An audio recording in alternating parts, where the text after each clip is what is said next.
Rod, good luck, and we'll keep in touch. Yeah, no worries. We'll get back to you. Good on you. Rod Glenn there. So Ray Neville, the 15-year-old kid who won the 1948 Melbourne Cup, even though his old man was sitting in the pub at Birchip and had no idea he was even at Flemington, he's going to be immortalised on a silo up at Birchip, and you can see him everywhere. There might even be one on the silos at Berry Willock, I'm not sure. But anyway, it's a great part of the Victorian landscape these days. Mikey, let's go to the Ville, and then the legend himself, Brendan Delaney, is in the studio. Princess, first starter for Nat Pace, and they're about to link in for race number 2. Late money again for Versatile. Number 8 comes back into 260, so there's support there, and Peaky Joe for Vicky Wisner is the drifter out to $5.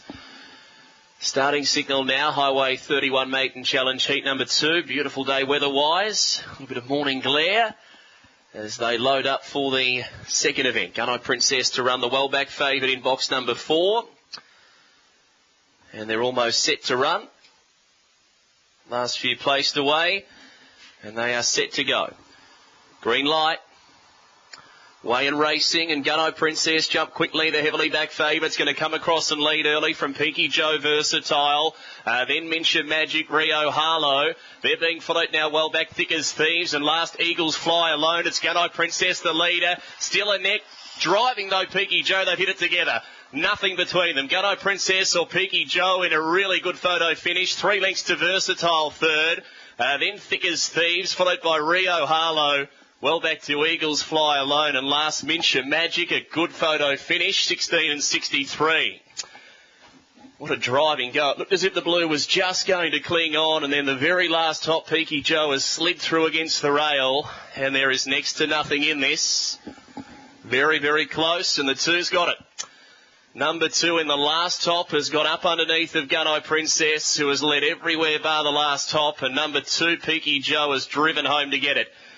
In a tremendous battle, 16.58. It's a smart run. And number 2, Peaky Joe, for Vicky Wisner, has been able to thread through. So after the second at Hillsville, 2, 4 and 8 are your numbers at Hillsville. We'll take a break. You're listening to RSN Central.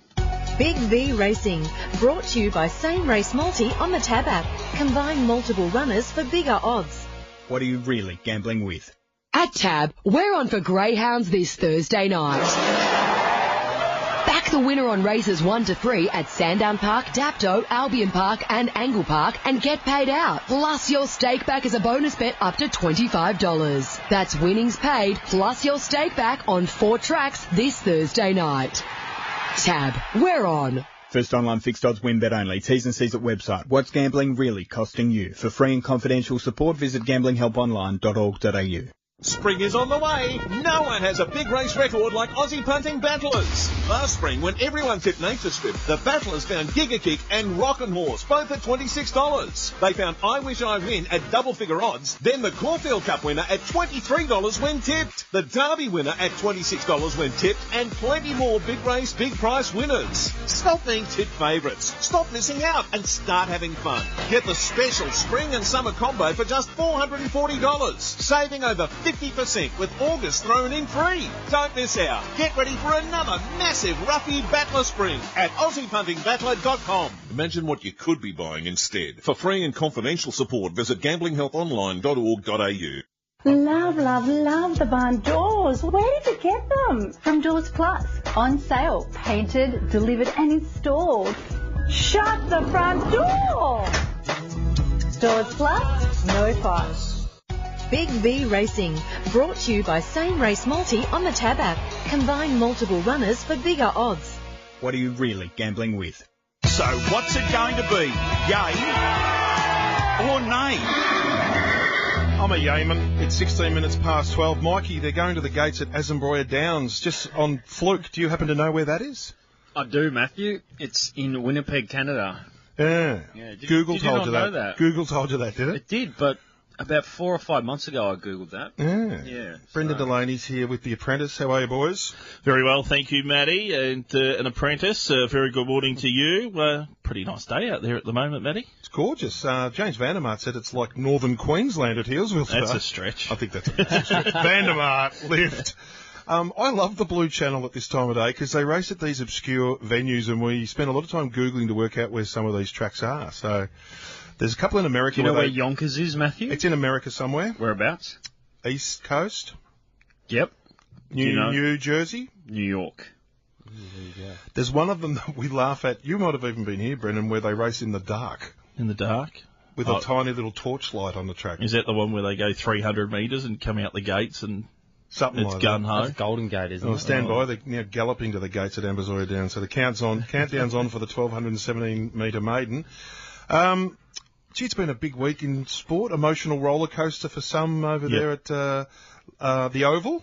Yeah, most certainly. I think most thought that this Ashes series was probably going to revolve around the Alex Carey dismissal, but I think the changing of the ball in the Australian innings, chasing 250, England went pretty much from bowling with a tennis ball to a hand grenade.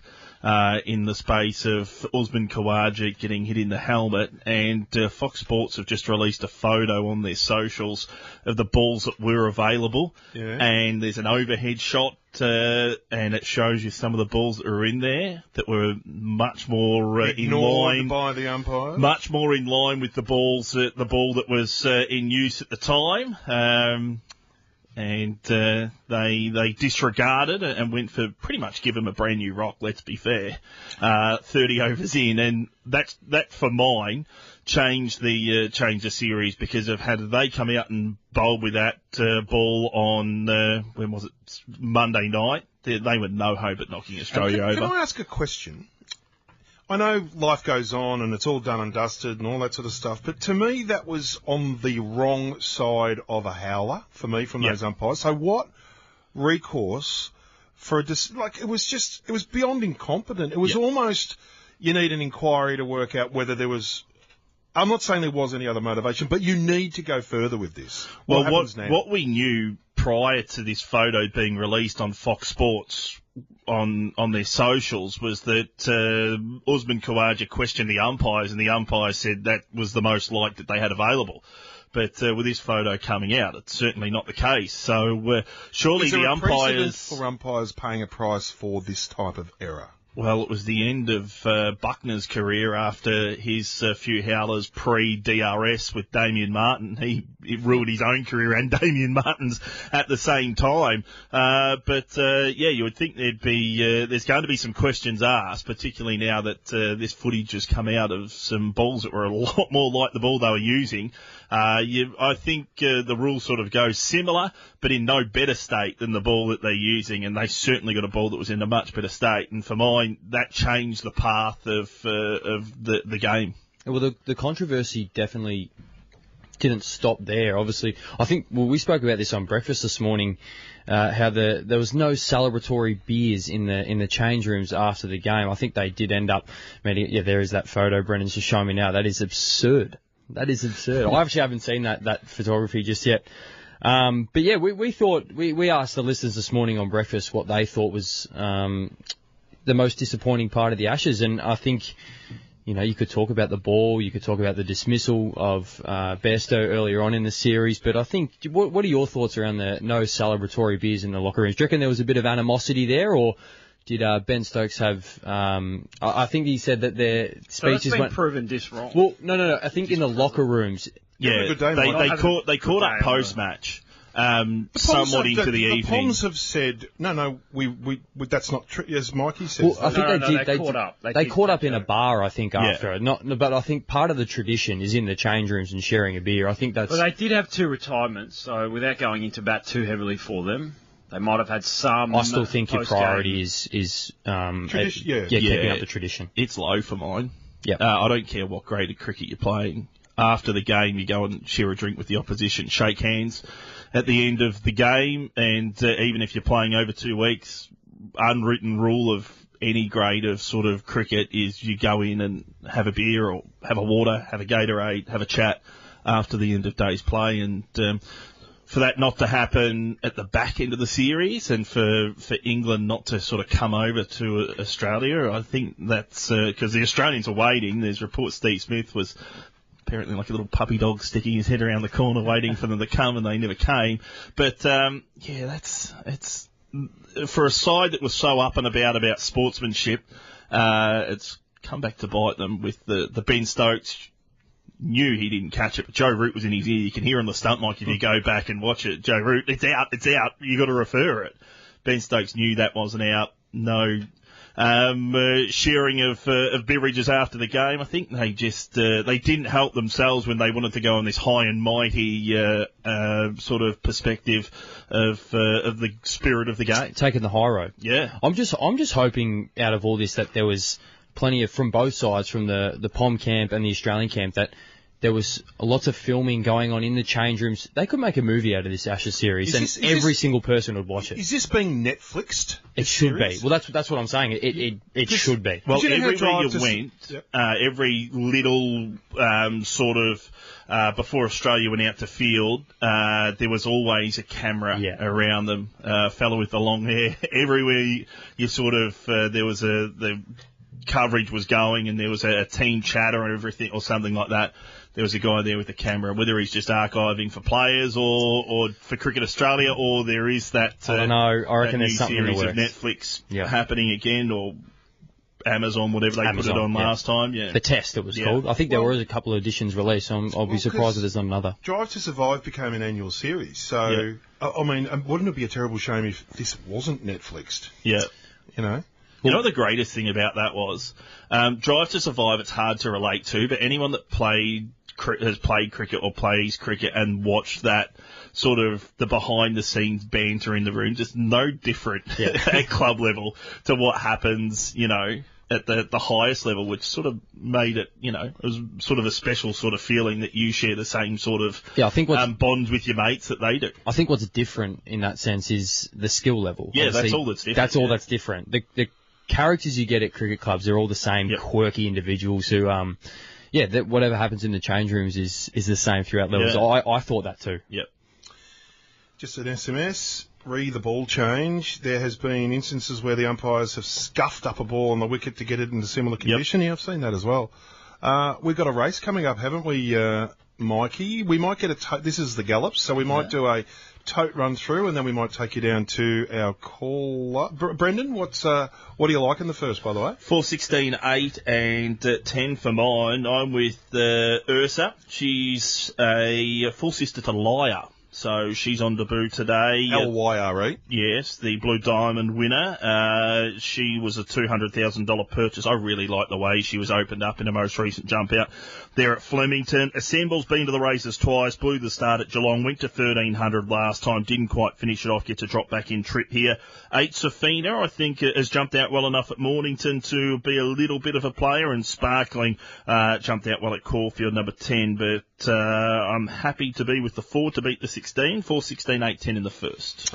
Alrighty, tote update, Mikey, with 30 seconds to go, just the top 3 or 4 runners, and then we'll take you to the track. Well, if you like Brendan's selection, Ursa, that's paying $4.60. Number 14, Written Bly, is $5. Assemble, also in Brendan's numbers there. Number 16, that's $5. And 6, Misha, $8.50. And number 9, Soju, $9. But your favourite here, and Brendan Delaney's on topper, is Ursa at $4.60. Perfume River's about to be led forward. Mystery Blonde's got race experience. One of the more experienced fillies here, having start number 4. So we're getting closer. Just, it appears 3 or 4 out of line. 1,100 metres. Extended trip with the rail position, so it's 11:10 to be precise. And we're just waiting for these last couple, including Perfume River. Here's Minamishima.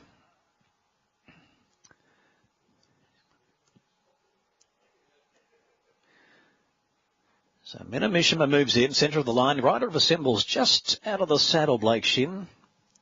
Now takes his seat, was about to. No, he's still hanging from the top of the stalls. Here's the starter going to the ladder. Perfume River's about to join them. Mystery Blonde will complete the line.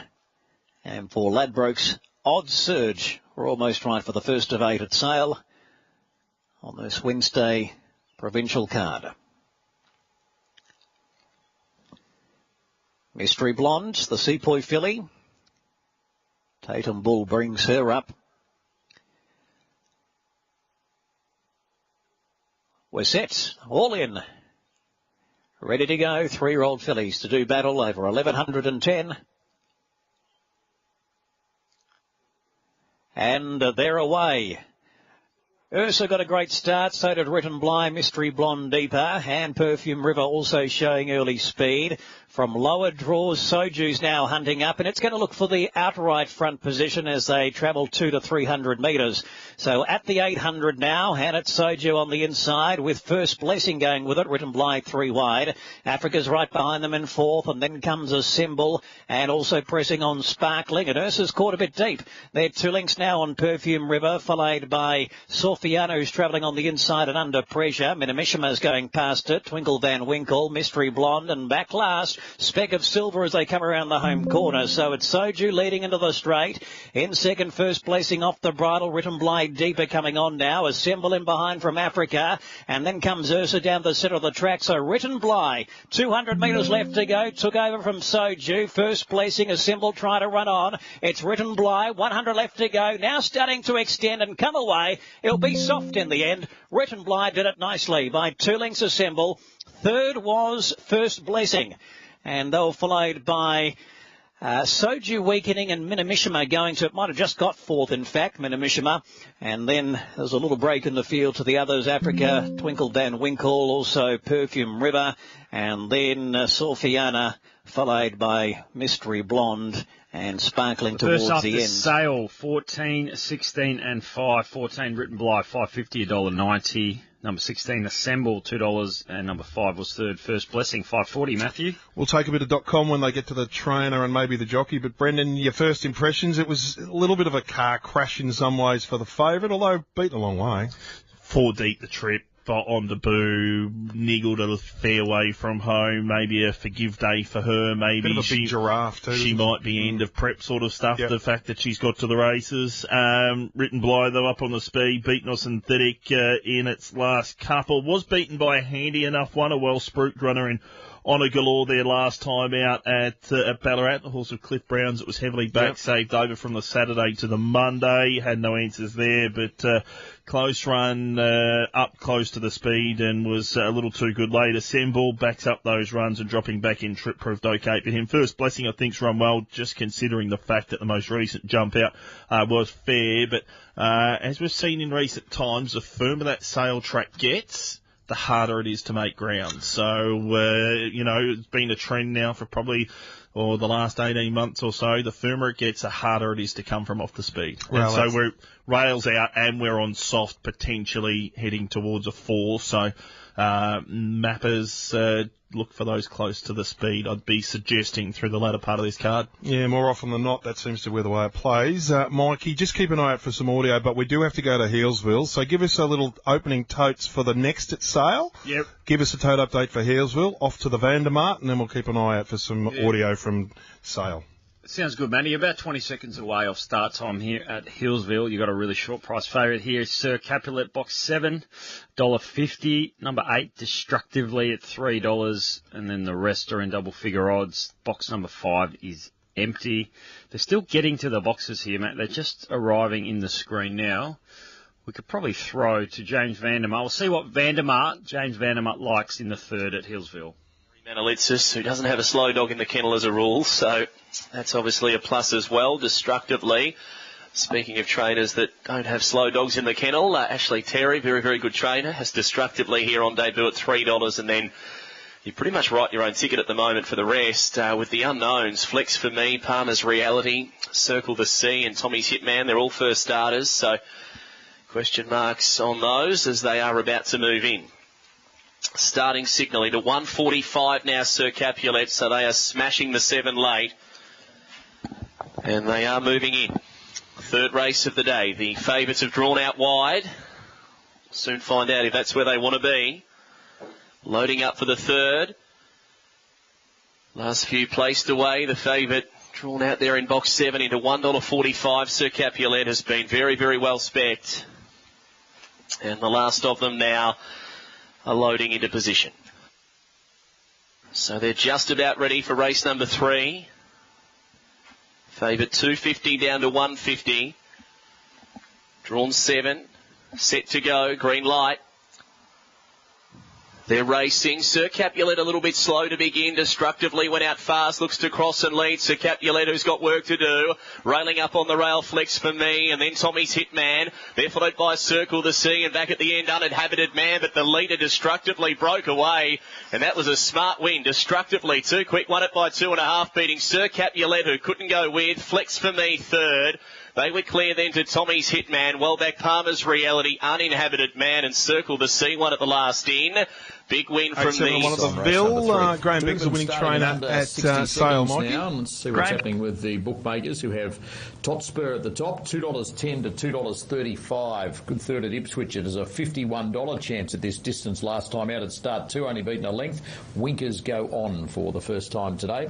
And Kenshin Maru is $3.50 to $3.60, back to $3.50 as closest to it. A 3-year-old colt by Schnitzel. Did things wrongs on debut at big odds, but finished a close-up fourth at the Doomben, $13.50 behind Give Him Wings. Same track and trip and much more experience at start 2, obviously, today. Golden Glamorous is $4.80 out to $5. Two of Us is firming, $11.12 into $9.50. And Clubhouse at longer odds still is $21 into $16. Good for the track reading. The rail at Doomben is out 11 metres. Take note this afternoon. As we say, midweek high to David Fowler.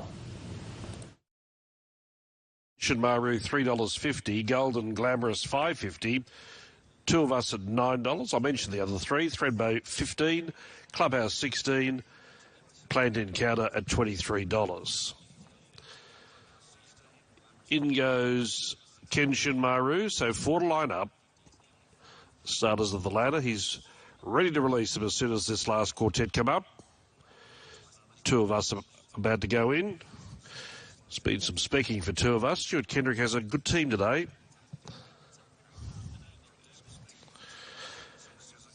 Thanks, Don. Yes, they're getting close to a start for the first race today.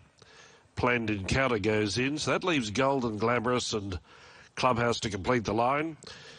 Totspur and Kenshin Maru have had a pretty good grip on the betting on this race since markets were released.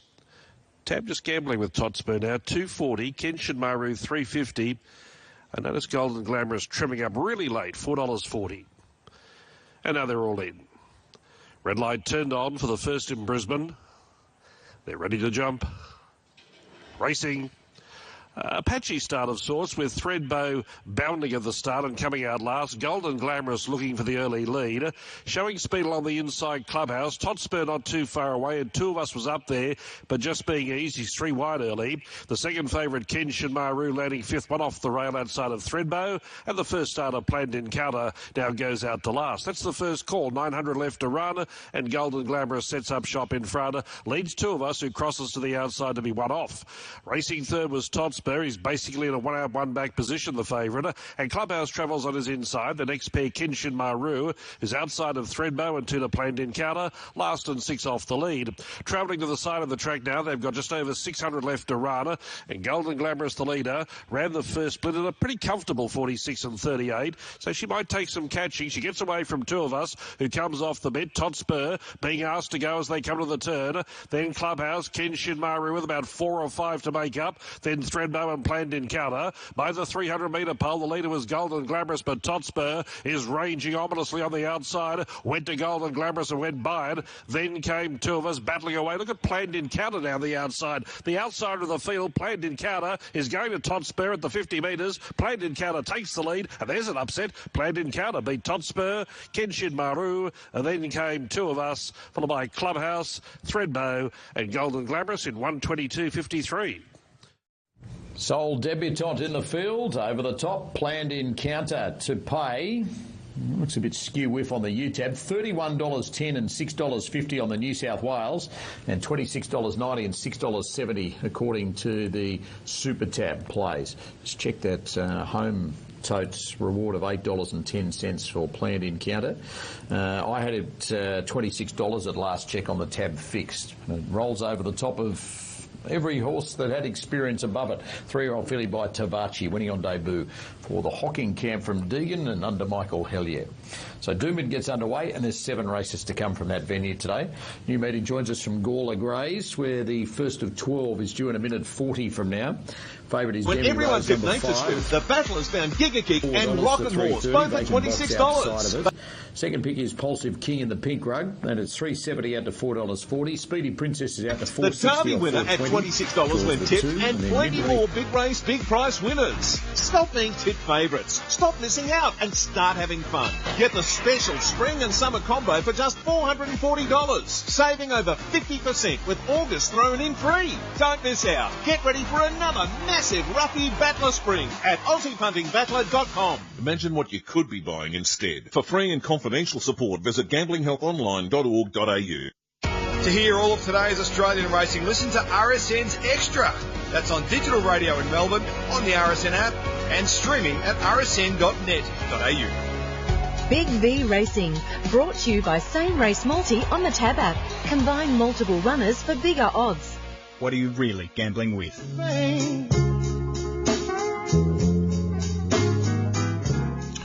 23-1. In case you're wondering, the Palomino folded and ran last, and it's back to the circus in the first race at Doomben. So, high ball, boys. The box of balls supplied in the Ashes by Englishman David Milnes, who used to play with Stuart Broad's dad, Chris. Strange how conspiracy theory. This occurred with Stuart Broad craving a fairy tale ending. Voila! From Ronnie. Conspiracy theory. Hi guys, tradition is gone with the Ashes cricket team. It all started with Pup wanting to go to James Packer's yacht and Kit Kat whatever. I can't even read that. Enjoyed the chat with rider Alana Kelly. Just interested to know what minimum weight the returning rider will be at. Thank you, Rubicon from West Victoria. Not really sure, but we'll that information will float through. She's a natural lightweight, Alana, so I wouldn't be too worried about minimum weights there for Alana. Speaking of natural lightweights, George Ferrugia joins me. G'day, George. How are you, mate? I meant physically, not mentally. That's all right. Either way, it would have been insulting in some way. No, that's a bit harsh. Did you happen to watch the first at Doomben? There was a dead set Palomino in it. I didn't see it, but I heard where it's going now, back to the circus. Yeah. So, no. Don't often see them, eh? No, it's people, speaking of animals being dispatched to somewhere else, She's a Pearls run her last race. Yeah, she came on season. She was actually nominated to run in a heat of the state sprint championship at Wentworth Park, where she drew box 8, but she's come on season yesterday and she's been retired to stud. That was always the plan when she had come on. She would retire or if an injury curtails her career, but she finishes, Matt, with 39 wins and almost $1.8 million in prize money. Of course, there was that incredible streak at the start of last year where she won the Golden Easter Egg, the $1 Million Chase. I think she won about 13 in a row. She was just unbeatable at her home track at Wenny Park. And look, we got to see glimpses of her in Victoria. She raced in the shootout where Wow She's Fast was too good for her, and the same greyhound again was too good for her in the Phoenix. So, look, she'll go down as one of the greats. She won the 3 big races at Wentworth Park in the Golden Easter Egg, the $1 Million Chase, and the Paws of Thunder, and she's an absolute superstar. I'm just trying to think of the honour roll of the Wentworth Park greats, because I don't think she's going to make even though she had the prize money, she's not going to be an all-time mega great, but in the list of track specialists, there would have been few better Wentworth Park dogs than She's a Pearl? Oh, look, yes, I'm saying that she's up there, and look, she'll be a future Hall of Famer overall as well, because she won the 3 big races there at Wenny Park, and even though she was defeated in Melbourne, she was an absolute champion. There's no doubt about that.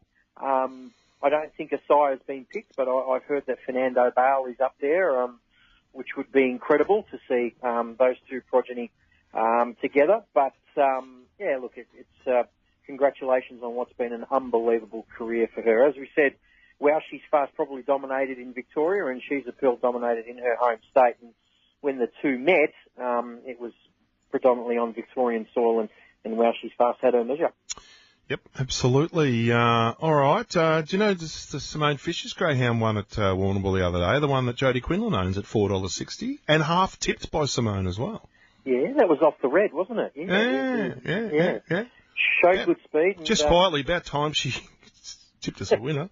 I think Darren's a bit of a closed shop. I don't think he's the type to want to publicly tip somehow. Fair enough. But you are a public tipper, George. So what about Ballarat and the Meadows? Yeah, beautiful. Got a couple at the Meadows. We'll kick off there. There's two sisters that are racing in races 2 and 4, and I think both will win. They're starting off their career. They come from a dam who's thrown some very fast greyhounds. First one is race 2, number 7, Tootsie, and the second is race 4, number 2, Hocus Pocus, who was a good winner last week. They've both got some good early speed. And the other one, race 9, number 8, Mission Apollo, who I think is looking for this distance now. He gets to the line quite well. Over the 525, he's stepping up over the 600. So race 2, number 7, race 4, number 2, race 9, number 8. Ballarat tonight, there's one that we like, race 10, number 8, Irving Bale. Really like where it's drawn here, Matty. Over the 390 as well. I think it'll just get clear running early and be hard to beat. Race 10, number 8 at Ballarat. Give us 5 dogs, because we're a power broker in the slot race sort of world here at RSN. We're a heavy hitter. What are the 5 greyhounds that we should be lining up as our targets for Phoenix slots? Well, look, I think the 2 New Zealand greyhounds have got to be up there, Postman Pat and Big Daddy, obviously. Look, I really like the professionalism of Baby JC. She's perhaps not quicker than the other 2, but she's just a bona fide group performer. She races very, very well at the Meadows, so you've got to keep that into consideration. I think a greyhound in New South Wales called Zipping Remus, who nearly broke the record at Goulburn, is a very, very fast type. And, geez, you got me on the spot there. Is that little boy still floating around? Yeah, he is. He's just taking a little bit of a break. I think Jamie and Brooke might be overseas. So, look, there's good racing on, obviously. The heats of the National Sprint Championship of the Victorian version will be this Saturday. So I'm sure Amron will be floating around there. But, you've got me for a 5th. Give me 24 hours and I'll come back. 24 hours? How about 3 minutes?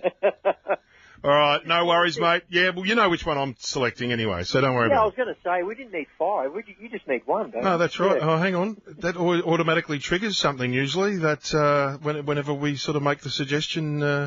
Mikey's not having a very good day. This is a delayed...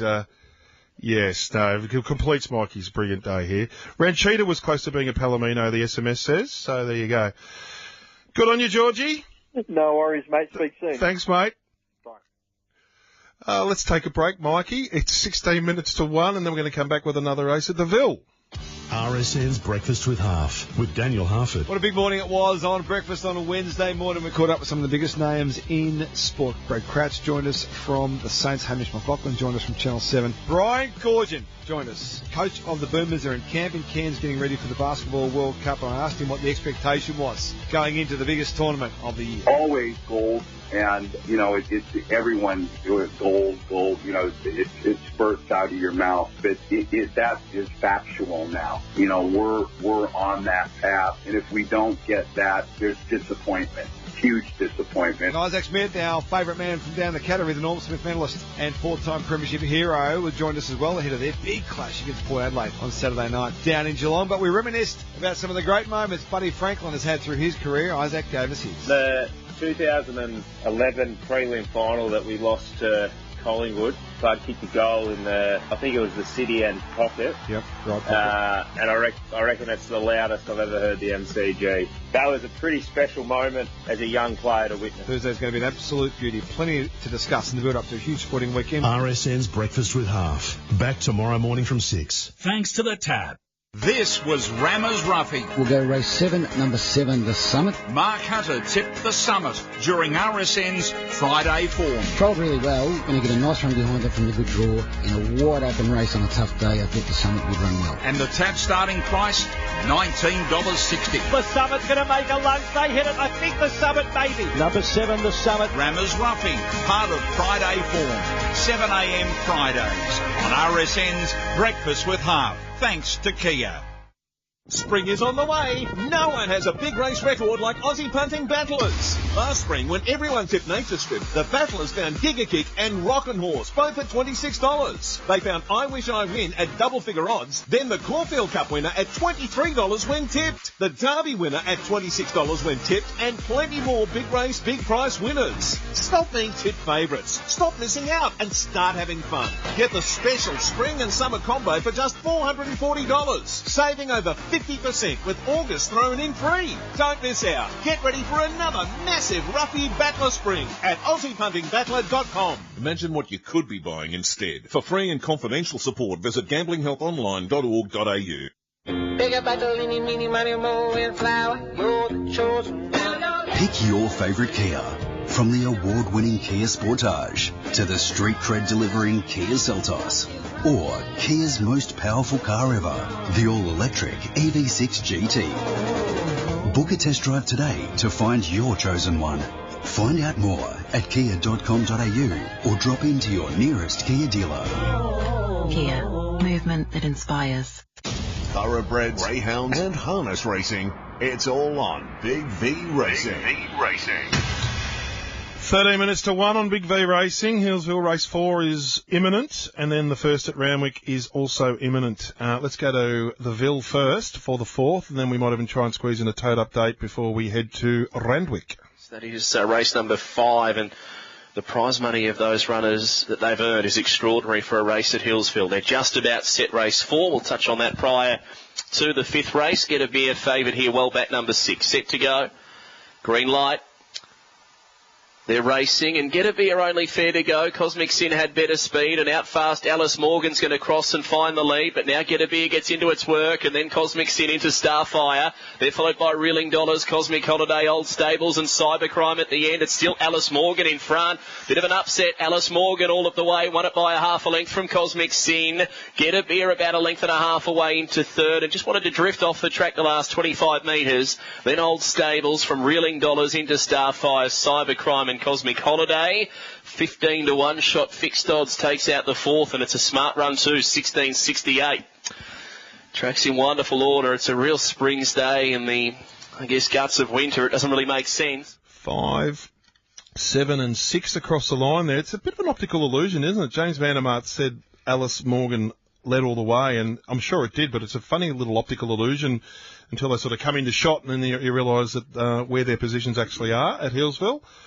Mikey, the first at Randwick is imminent. It's on a good 4 today, 1,550 metre race on the Kenzo track here, and we might go through a full list of totes, and then we'll throw to the track. Yeah, why not, Matthew? Number 5, Chocolate, 240. Cicada, 370. Done Believing at 440. Number 4, Raff Attack at 550. Number 1, Agita, $19. Mornington Pier, number 3, $19, and number 7, Street Magic. So I'll just go over the favourites again. Number 5, Le Chocolate, 240. Number 2, Cicada at 370. Number 6, Done Believing, 440. And number 4, Raff Attack at 550. David Gately likes the number 5 here. As about 30 seconds away from Randwick as I throw it to Darren Flindell. Starting to move in. Street Magic's taken the inside draw. Agita moving in the same colours, just no white cap on Street Magic. Now Cicada goes forward. Been really well backed. Real rally of support here for number 2, Cicada. Raff Attack moving into the gate. So 3 out. 3 to move in. Done Believin' goes forward. Yeah, good afternoon, Don. Welcome to the coverage here at Kensington. Overcast day. Doesn't appear to be any threat of rain, though. Going into the gates now, Mornington Pier. And Le Chocolat, the favourite, is the last to move in. So Le Chocolat is the favourite, but a drifting one at that, out to 270. All the backing in the last 5 minutes has been for Cicada. Light on. Racing now, missing at Agitara, Mornington Pier, dressed back to last, off the inside, Street Magic left the gates well, is the narrow leader early from Raff Attack, Cicada, and the favourite Le Chocolat being restrained deeper out, just trying to drop in and get cover, achieving that now. Couple lengths for the way to Done Believin', followed by Agitara and Mornington Piers last of all. Raff Attack charged to the front now. Raff Attack draws a length and a half in front to Le Chocolat, who lost its cover and once again starts the race keenly. Street Magic on the back of the speed is starting to fire up. Then Cicada and Done Believin' in the small field is caught 3 wide, no cover now. A couple off to Agitar and 3 lengths further back to Mornington Pier. Raff attacking control at the 800 metres by length on the favourite, Le Chocolat. It seems to travel kinder now on the run. Dumb Believin' off the course, followed by Street Magic. Cicada has been heavily back the 5th one off. They're followed then by Agitar moving to a 3-wide position and 2 lengths to Mornington Pier. Raff Attack under a good grip. McDonald goes full bore on the favourite Le Chocolat. Raff Attack in front from Le Chocolat. He can't get there at the moment. Dumb Believin' gets into the race on the outside. Raff Attack called upon at the 300 metres, 2 lengths clear. Le Chocolat's whacking away. Then Dumb Believin'. Cicada back to the inside trying to get into it, but it's Raff Attack kicking away now, trouncing the favourite Le Chocolat. And Raff Attack's going to lead all the way from Le Chocolat. Third, a good battle there. Agitar right on the wire. Pip Cicada. Mornington Pier closing off. Dumb Believin' the 3-wide path. There was nothing in the tank there at the end. And Street Magic was last to finish. Raff Attack. Go Waterhouse, Adrian Bott, prepare, Regan Bayless. First at Randwick, 4, 5 and a photo, Matthew. 4, 5 and a photo after the first at Randwick. Good on you, Mikey. Brendan Delaney's rejoined me. Just a little bit of Palomino information. Hey, boys. No, not that one. A friend of mine trained a Palomino who was a half-brother to Navajo. He was slower than Navajo. Is that a joke or is that a real one from Craig? Anyway. Hey boys, got some early mail for Flemington on Saturday. Boer Bay, slightly up in class, but get some nice weight relief. On the bigger track suits, just needs some sitting, some sting out of the ground, get on. Have you had a little squiz at Saturday? A minute look. Very, very minute. Was dragged to the last. Thought there was 2 chances there just at the first look. Najim Sahal and Benedetta looks a cracker. Whether or not we'll have enough light at 5:05 to see them coming down the straight. It'd be like Ambrosia Downs on the Blue Channel. No, 10 races. Looks a good day. Staying race there looks okay. Thorin drops back to 2,000 metres after he's run at 25, which is probably going to help him. So there's some nice races there, big fields, and you just got to find that bogey race at Flemington. There's one where there's going to be a result in a quaddie leg, and you've just got to dig and hopefully you can find it. No, exactly right. Just before I ask you about the second-hand sale, that silo art stuff, you do a lot of driving around. Has any of it caught your eye? Yeah, last one I seen was at Rochester on the way to Echuca. Yes. There's a ripper there. Yeah. I think it's got baby emus on one and maybe a lorikeet or something on another one. But if you jump on either the Calder Highway or the Sunraysia Highway, heading towards Mildura, you'll just about come across one in every town. There might be a train station and 4 silos in the town, and blink and you drive by, but there'll be some magnificent art on the silos as you do drive by. So it's started a bit of a popular thing to jump on those around that Sunraysia Highway, Calder Highway area in that Murray-Mallee sort of area, and you can spend days driving around looking at the silos because some of the work on them, how they manage to do it on such a big canvas, and the quality of them is quite something you got to go and have a look at, that's for sure. I'd love to know how long they take, and how'd you be if you kind of did yours and you got down from there, you looked up and went, oh my God, that's complete crap. That looks nothing like the local legend who I was instructed to paint. All right, what are we doing here? Bit of debutante action in the second at Sale in 5 minutes' time. There's some debutante action, but there's some metropolitan form as well, and I think that is going to be where we're going to centre our attention around. 11, 13, 3 and 4. Scorsese on top. Been to the races 4 times, kicked off in a Blue Diamond preview back in January, was beaten a length and 3/4 by the instructor, went to Flemington in the Talondirt, was beaten 2 lengths down the straight by Mahaba. This campaign, Outback Miss got the better of him when he was trying to sneak up the inside there at Caulfield, and went to Flemington, led and was beaten by Exploring, was beaten a length, just on a length and 1/4 on that occasion. I think this is the weakest race he's seen in his career today, and I think he's the one to beat Scorsese. You do have to take a short price to find out, though. La Petite on Gel, number 13. Really tough effort sitting wide there at Caulfield in the race. It was dominated by Spicy Margs. There was no advantage sitting deep on that day. Ran into Orion the Hunter at Sale, who's since come out and run well. 3 goes in for third, Rouge Moulin. $700,000 purchase for the Sutton Young team. Went to Geelong there on debut over 1,200 metres. Completely got the start wrong. Has since been back to the jump outs. Got the start right. It was a nice piece of work there with that racetrack experience. And then number 4, Alma Rouge. Debutante for Jake and Tony Noonan. Was back on the fence in a recent Traralgon trial. Didn't have a lot of room, but I liked the way she picked her way through and worked through the line. She might be one at a little price. Jenny Ference has trialled up nicely as well, but I think Scorsese is the benchmark in this race, 11, 13, 3 and 4. 11, 13, 3 and 4. They're milling around behind the gates, which gives us a couple of minutes just to have a quick snapshot of the rest of the program. Luke, Lockie overall, I had a chat to this morning. You've got Garello and Field of Praise, races 6 and 8. He was a bit keen that their on-pace racing style may suit today, and I guess what we saw in the first may sort of strengthen that view a bit. Garello certainly has a chance. Just wondering if he's a little bit more effective on wet ground. He is going to have that possible, what we're suspecting is going to be a bit of an on-pace pattern in his favour, but 2 of his 3 wins have been on wet, and he runs into Insulation, who looks like he's got a bit of a motor, a British-bred son of Intello for the Moody stable. Insulation should have him covered. You'd like to think so, yeah. Cover him up and yes.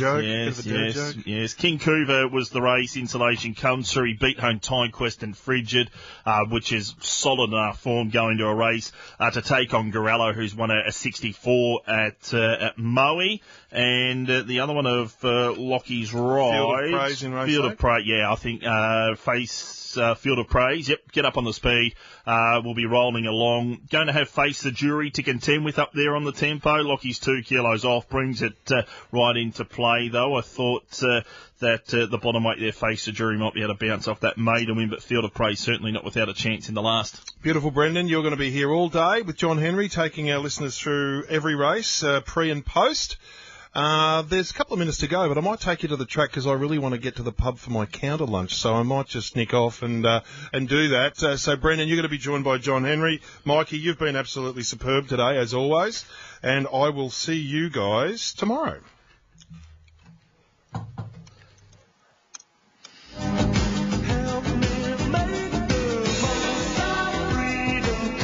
So under 2 minutes to the start of race number 2. They'll come up in a moment. These runners just milling around at the start.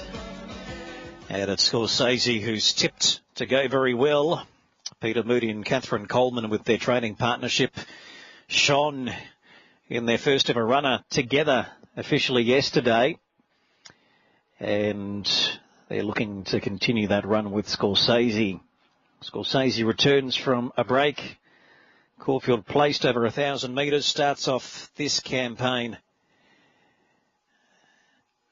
recently with a couple of 1,000-metre runs, and these runners are starting to come up into the gates for the running of race number 2.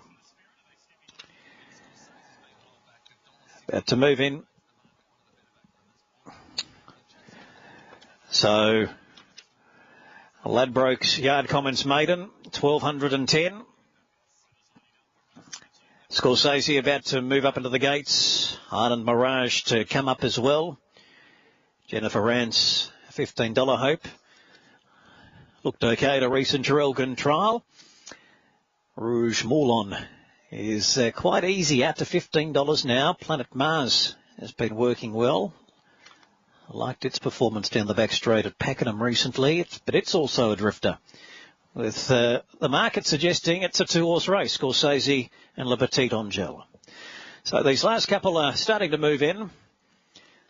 We're out to the 1,200-metre start for this one, and here is the starter appearing. The local Sharina will come up very shortly. And the light illuminated on the Ladbrokes stalls for the Ladbrokes Yard Comments Maiden. All in. And they're away. Scorsese jumped very well. So did Le Petit Angel. And they're going to vie for the lead early, along with Planet Mars, who's railing up and heads the 2 favourites. So the local Planet Mars does it from Le Petit Angel. Scorsese and Sharina deep. They back off the speed noticeably through the first 200. Then Rouge Moulin just off them in 5th spot, followed by Highland Mirage. Jennifer Rance is getting back in play, 3rd last, inside of Cyclone Cara. And Alma Rouge is back at the tail end of the field. They come up up to the corner, 600 out. Planet Mars leads 3/4. Le Petit Angel second. Scorsese a length away third. And then Rouge Moulin following the fence. Serena deeper. Jennifer Rance a length away midfield. Highland Mirage off the bit.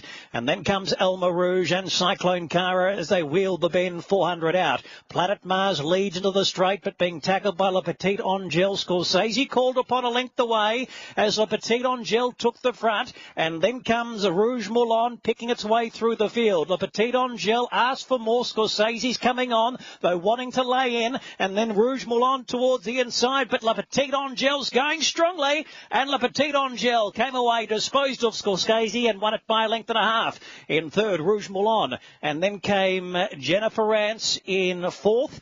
And then there was a little break in the field to horses making ground out wide. Returning back into my view, they were Cyclone Cara, Highland Mirage, and Planet Mars towards the end, and Serena. Le Petit Angel, Cliff Brown, who's got a couple of runners today. Joe McNeil doing the job in the second event. Jumped well, so did Scorsese. Initially, it looked like they might be able to control the race until there was plenty of dash from Planet Mars along the inside, who ended up taking up the lead. Coming into the straight, Le Petit Angel clearly was travelling the better of Scorsese, who was being ridden along earlier than Petit Angel, who was still composed at the 300 metres. For a brief moment, Scorsese looked like it was taking a little bit of ground, but at the same time was inclined to lay in down the straight. And Le Petit Angel has extended her margin over the last 50 metres to record almost a length and a half win. And officially it is that margin. Here are the interim numbers. Interim numbers on race 2. 13, 11, 3 and 7. 1.5 by 3/4 and a time of 1:11.78. So there's some times and margins from Adam O. Brendan Delaney is your form analyst today for sale. Brendan's trifecta has saluted here. Number 13, La Petite Angel at $3 and $1.20. 11, Scorsese at $1.04. 3, Rouge Moulin at $2 and 7, Jennifer Rance. The Quinella has paid $1.70, exacta $4.10, trifecta $16, first 4, 13, 11, 3 and 7, $53, and the running double 14 and 13 paid $14. Good afternoon, Brendan. John, good afternoon. Well, that's short and sweet. Yes, would have liked to have Scorsese a bit short and sweet to get over the top, La Petite Angel, but she was very good there. She sat deep behind Spicy Margs at Caulfield on the 8th of July, back on a day where there was no advantage to cover ground. It was a day where, although Spicy Margs did lead and win, there was that little bit of a northerly that they were running into approaching the turn, and she sat 3 deep on that occasion. She was beaten just under 4 lengths that day, so she's really run right up to that solid metropolitan form. Scorsese, jury's out at him now over 1,200 metres. He had every chance sitting on the back of La Petite Angel, and when it was time to go, he wanted to roll around a bit and couldn't quite get near her. Maybe back to 1,100 or 1,000 might be what he's looking for. Nice enough effort by Rouge Moulin, but was never troubling the first two, maybe just in a little bit of a different class, and Jennifer Rance was okay off the back of the trial into fourth money. But the winner was very impressive. Cliff Brown's team just starting to assemble nicely, John, with a little bit of firepower to suggest that he's right back in form now, and as some of the horses that he had through the spring last year, or some fresh faces that we're going to see, nice to know that Cliff Brown is in form and the stable are for him, because he's a very, very good trainer when he's got the horses going well. Brendan, I'm going to come straight back to you after Healesville with just a quick early look for the next there at sale this afternoon. Here's race 5 at Healesville with James Vandermaat, first leg of the quaddie. Sprinter for Peter Pursuto, and she's returned after a litter, and she's returned in great form. Gunno Prince, a smart youngster on the way up. Perfect colour, generally likes to use a bit of the track. Thought he might create space for Deadly Rookie, who's got a very good record up the straight. They're moving in. Starting signal now, Goodbye Sooty at 2.25. You'd have to think that's unders. Definitely a chance, but it's a red hot field, and they're moving in. Last few placed away. Start's going to be important for a few of them. Green light on, set now. They're racing, and Goodbye Sooty a little bit awkward to go. Jumping very quickly, Idolise from box number 6 will cross and find the lead over Deadly Rookie, and then Noble Nigel, Goodbye Sooty, followed Gun-Eye Prince, then Perfect Colour, Blue Crystal and Handsome Jack. Idolise in front, grabbed by Deadly Rookie, who finished it off as Shape the better. Deadly Rookie got through, won it by a half, beating Idolise. They stretch away from Gun-Eye Prince, and then Handsome Jack, followed by Goodbye Sooty, well back to Noble Nigel, Perfect Colour and Blue Crystal at the end. That was a big win, 16 and 54 for Deadly Rookie. I think people have got short-term memories, I suppose, because it wasn't too long ago he was in the Emerald Series and running 1620s up here. So 264, more to be confirmed there at the Healesfield Greyhounds. A little bit of value about the first leg of the quaddy there. It started second favourite. Back to James in just a moment. Brendan's got a meeting to get to just for a little while. So Brendan, I just want... Placing behind the informed Blazer Trail. Again here at Doomben at 13.50 to start prior. Heads out to this distance for just the second time. Ran unplaced at Sol previous go at 16.60, but has won at a mile. Canassa's the second pick, $2.90 out to $3.10. Winker's first time, placed all 3 runs for Jack Bruce, ex-Sydney sider with Bjorn Baker, $2.90 to $3.20 for it. Manazzi is $6.50 out to 7, back to $6.50. Rose of Dewporth, stablemate of Manazzi, $7.50 out to 8. First Son is $9.50, just nibbled into 9, and Two Smoking Barrels, 19 into 18. It's just been specced as well. So just repeating that, David Fowler makes Wolf Moon his best bet of the day. We join him. The second race, Simon. Wolf Moon, best back $2.60. Canasta losing favouritism now $3.20. Tab has Manazzi at $7.50. Rose of Dewporth $8.50 and First Son at $9.50. Now they're starting to move in. In fact, Wolf Moon is the first one to go up. He's had 4 runs for Desley Forster and has been going really well. Could be some reservations about him running a strong mile, but the fact is that he's drawn the rails with the rail out 11 metres. I don't think it'll be a hard run race, so he gets every opportunity to run that distance today. First race was an upset with Planned Encounter, a first starter. Even the trainer didn't think she'd win, thought she might pass a few home. She certainly did. She passed all of them home, and Michael had the ride, Neil Hocking the trainer, $26 chance, so putters basically on the wrong leg in the first. They're hoping to make amends here, and they've come strongly for Wolf Moon, as we mentioned, $2.60 Canasta. Canasta at $3.20, a very honest galloper. I Love You Anytime has gone up. Manazzi red cap, Rose of Dewporth blue cap, both in the care of Stuart Kendrick. Only a handful out now. First Son goes up. So Jack the Great and Rose of Dewporth, the last 2 to come in. And Jack the Great will be the last runner to move up, Don, for the second race. Wolf Moon runs from the rails and runs the favourite, Canasta, drawn alongside of him. So the 2 big guns of the betting drawn down low. There's the light. They're set for action in race 2. Racing. Canasta and Wolf Moon began well. Star Seeker ridden for early speed, and not too far away was Rose of Dewporth. First Son on the way forward. They're followed then by Two Smoking Barrels. Manazzi in behind that division, and they get away from the other pair. Second last was Jack the Great, and last of all is Love You Anytime. Heading to the back straight now, and Star Seeker on the outside going up alongside Canasta. Will it get the lead? First Son third, Manazzi fourth. He handed up on Wolf. Fifth over on the rail in the centre, Two Smoking Barrels, and Rose of Dewporth is 3 wide, about 2.5 lengths away then. Second last was Jack the Great, and One to Love You Anytime last. 900 metres left to run. Star Seeker did eventually take control. Racing second the outside, First Son. He got there reasonably comfortably. Manazzi is now third and Canasta is fourth. 2 away then came Rose of Dewporth, getting in a bit closer to the rail. Wolf Moon 6 on the rail. Noticing Canasta dropping the bit at the 700 metres, coming off the bit and being ridden along. Then Two Smoking Barrels third last pair, Love You Anytime and Jack the Great. Down below the 600 metres, the first split in 64 and 23, and Star Seeker getting away from them. First Son in second, trailing by a length and a half. In third was Manazzi being pushed along. He's getting off the fence on Wolf Moon. Canasta, the jock, still hard at it as Wolf Moon gets into the clear. Let's see if he can run on. In the straight, though, below the 300 metres, and still Star Seeker was the leader. Manazzi putting in. Here comes Wolf Moon all of a sudden. Wider was Rose of Dewporth. Canasta not doing enough, and the rest were struggling. But Wolf Moon with 100 metres to go raced to a clear lead, and and the money will be spot on. Wolf Moon, too good. Beat Home, 2 Smoking Barrels. Third, Love You Anytime from last. 4, though, The Rose of Dewporth or Manasseh. Followed then by Star Seeker. Canasta dropped off. Second last was Jack the Great and First Son. It ran last. Wolf Moon, too good at $2.70 on the U-tab and $2.60 New South Wales and Super Tab.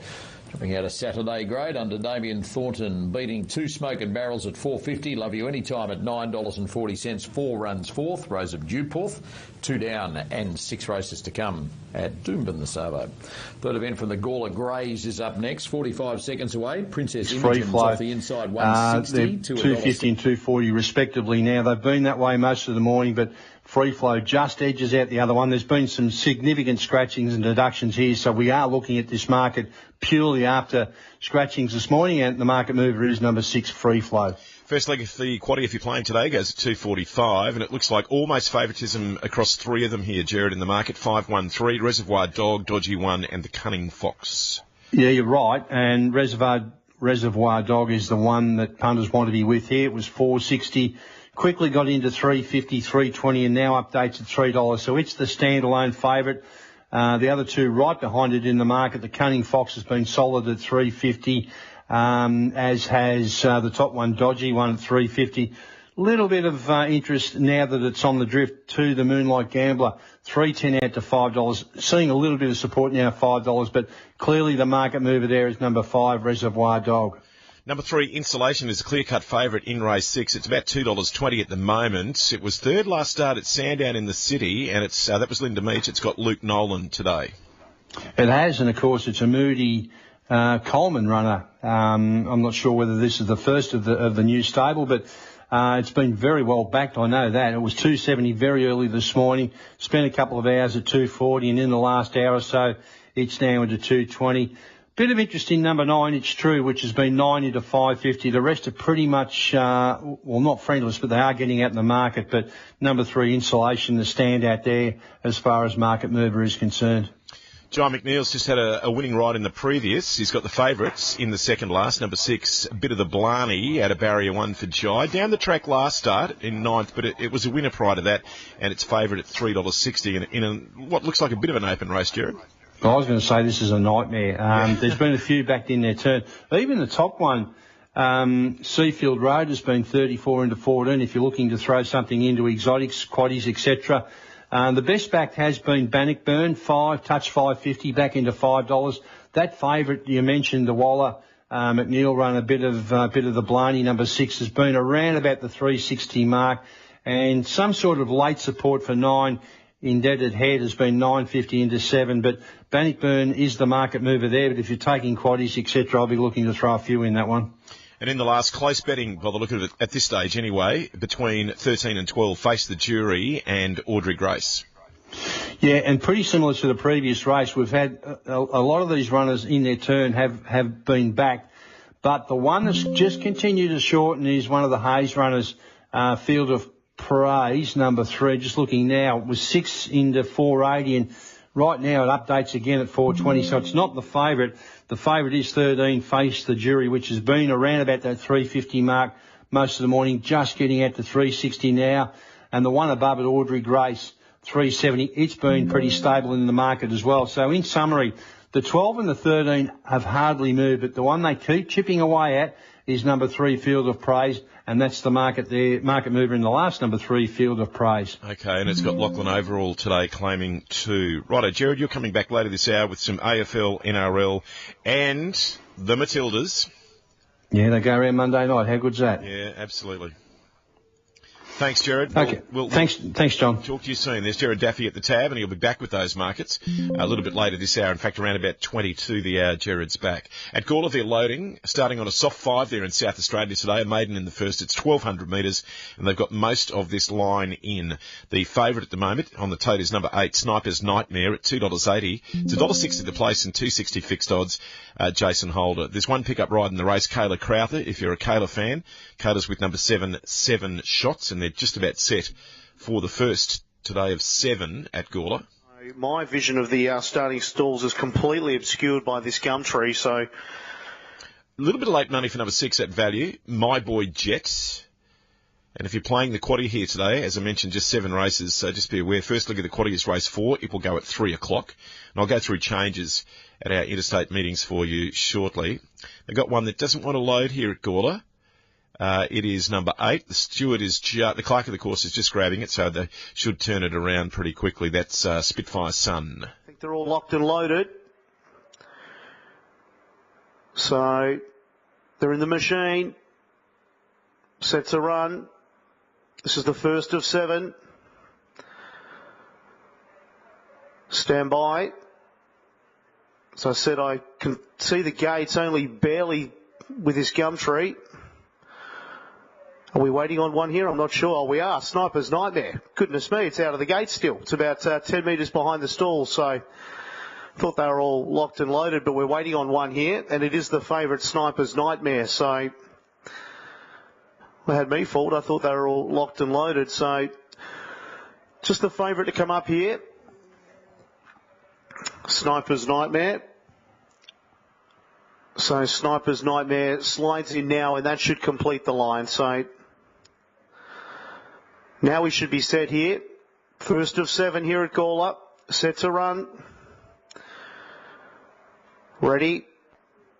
They're often racing here in the first, and as expected, 7 shots is easing back, and Sniper's Nightmare is going to carve on over from a wide alley. So Sniper's Nightmare will take it up. Got about a length and a half poo clear of Hustler Chili. Chef Militaire was 3rd. 3 further back then on settling down Bickering. Next one, 7 shots, Grogu. Then came second last there, would have been Spitfire Sun, who travels on the inside of My Boy Jet, and Call It Quits the last one. Speed looked to be pretty genuine, about 12-13 lengths spanning the field. Sniper's Nightmare is the lamplighter, leads by about 3/4 Chef Militaire. Then came Hustler Chili, about 4 further back then, starting to ramp up now, 7 shots, Bickering. Then came Spitfire Sun, the next one, My Boy Jet, Grogu and Call It Quits. The 400s are in front of them now, and they start to wheel the corner. Sniper's Nightmare hasn't come off the bridle yet, about to be shaken up. Chef Militaire still there, almost on terms. Hustler Chili now 7 shots, starting to chime in hard. It's Sniper's Nightmare wanting to wander around a little bit. Chef Militaire down low, Hustler Chili, and Spitfire Sun railing through underneath them all. Spitfire Sun got a saloon passage, and Spitfire Sun raced away down low to score by about 2 to in second Hustler Chili, Chef Militaire. Then came Call It Quits, I think, an eye-catching run. It's run on strongly to beat 7 shots. Then came Sniper's Nightmare. The next one through the line there would have been My Boy Jet, Bickering, and Grogu was one of the last ones to complete the course. So Spitfire Sun has railed through underneath all of them here to land the prize. Spitfire Sun, interim numbers here should be 953. 953, the interims. We wait on that 4th place number to come up here. The time, 1:14.72. Spitfire Sun, Rochelle Milnes for Alexander. Just about set for the first at Hamilton. Nutrien Equine Mobile swinging into the straight. All set to go here. First to race here at Hamilton this afternoon. The green light is on, and we're off and racing in the first at Hamilton, and showing good speed there out of the gate is Broadway's Girl, and Broadway's Girl's going to work over and find the front from Hilldale Sunrise, taking a trail into 2nd position. They Call Me L's in 3rd position, out 3 deep on the track. She Will Want to Know is pressing forward, and She Will Want to Know is having a look for lead for Bellman, going towards the 1800 metre mark, but Broadway's Girl is going to kick up and hold the front. So Broadway's Girl leading. From in 2nd placing, She Will Want to Know. Hilldale Sunrise is 3rd on the inside, then followed by in 4th placing, 1 out, 1 back, Remain Anonymous, the 2nd favourite. 3 back on the marker pegs in the field is They Call Me L, and Wingate Guy is last of the favourite. Last of the 6 runners, and no more than about 12 metres covering from first to last. Lead time in 41.2 seconds, and it's Broadway's Girl in front. The 4-year-old mare, trained and driven by Stephen Clark, and it leads by a metre. From She Will Want to Know without cover in 2nd position. Hilldale Sunrise enjoying a good trip, 3rd on the inside, and 4th poised to go, 1 out, 1 back in 4th position, Remain Anonymous. Then followed by 5th, 3 back the marker pegs, They Call Me L, and Wingate Guy is last the favourite, 3 back on the running line. No changes in play, still 10 to 12 metres coming from from first to last. First quarter of the last mile in 31.5 seconds as they work out of the straight, approaching the 900-metre mark. Broadway's Girl in front, leads by a metre. Two in second placing, She Will Want to Know. Hilldale Sunrise third the inside. Yet to go, one out, one back in fourth position, Remain Anonymous. Then followed by fifth, three back the inside, They Call Me Al. And now the favourite Wingate Guy, Duffy now hooks out three wide. Second quarter in 30.8 seconds. They've got 650 metres left to go. Broadway's Girl in front, leads by a neck. Two in second placing, She Will Want to Know. Out three wide and third is Wingate Guy. Fourth on the inside, Hilldale Sunrise. In the centre there, Remain Anonymous. And 6 metres away to They Call Me Al. Working the way off the back straight, third quarter, 29.1. Broadway's Girl in front. From in second placing, Wingate Guy. Saving ground the inside in third placing, Remain Anonymous. Coming around the final turn. Where the leader, Wingate Guy hit the lead. Found 4 metres clear. From in second placing, Broadway's Girl. Remain Anonymous is now getting out of the pack, but it's going to be Wingate Guy in front. Favourite punters are happy. Wingate Guy takes out the first. Second favourite there, Remain Anonymous runs second. Broadway's Girl third. Making some late ground, They Call Me Al in fourth. Then followed by She Will Want to Know and Hilldale Sunrise at the tail of the field. The last quarter in 28.2 and a solid mile rate in the first, 159.8. After race number 1, number 6, Wingate Guy for Adam Stevens and Ryan Duffy taking out the first, the favourite. So 6:42, we're right on start time at Healesville race 6, second leg of the quaddie, and they've got the starting signal there. At Gawler, 9537, those divs in a moment. 9537 official, and Hamilton, 6423. 6423. They're set at Healesville. Often racing, and that's Ivy's jump well. Me and Oddball went out fast, showing good speed. Exalted. Exalted's looking to cross. Me and Oddball punches up, and now they come together, and that's Ivy's got the clean run across to grab the lead from Rearview Mirror Cold that night. Then Mapunga Gold and Bad Monkey back with Long Haul, but getting clear. That's Ivy's was tough at the end. That's Ivy's won it by 2 lengths, beating Cold that night. Third Rearview Mirror, then Exalted, who might have been something beaten. Just found some mid-race bother. They were followed by Mapunga Gold well back then at the end of the field. Me and Oddball Long Haul and Rearview Mirror up midfield. It was Bad Monkey at the end.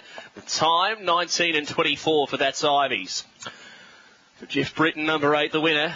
8:42 at Healesville. So after 2 legs of the quaddie there, I'll get you those numbers that you need. They've just gone off screen now. After 2 legs of the quaddie at Healesville, you need 2 and 8. 2 and 8 on the way to the box to the barriers at Randwick Race 2. Now at Hamilton, number 6, Wingate Guy, Ryan Duffy, paid $1.70 and $1.30, the first favourite home. Number 4, Remain Anonymous at $1.40. No third div, number 2, Broadway's Girl, and 3, They Call Me Al. Quinella, $1.80, exacta $3, trifecta 19, first 4, 6423, $98. Gawler, number 9, Spitfire's Son, $4.60 and $1.30. 5, Hustler Chili, $5.60. 3, Chef Militaire at $1.70. And into fourth was number 7, 7 Shots. The Quinella, $73, exacta $102, trifecta $423. First 4 Gawler, 9537, paid $2,225. Healesville, here's James, 8, 4, 2 and 7.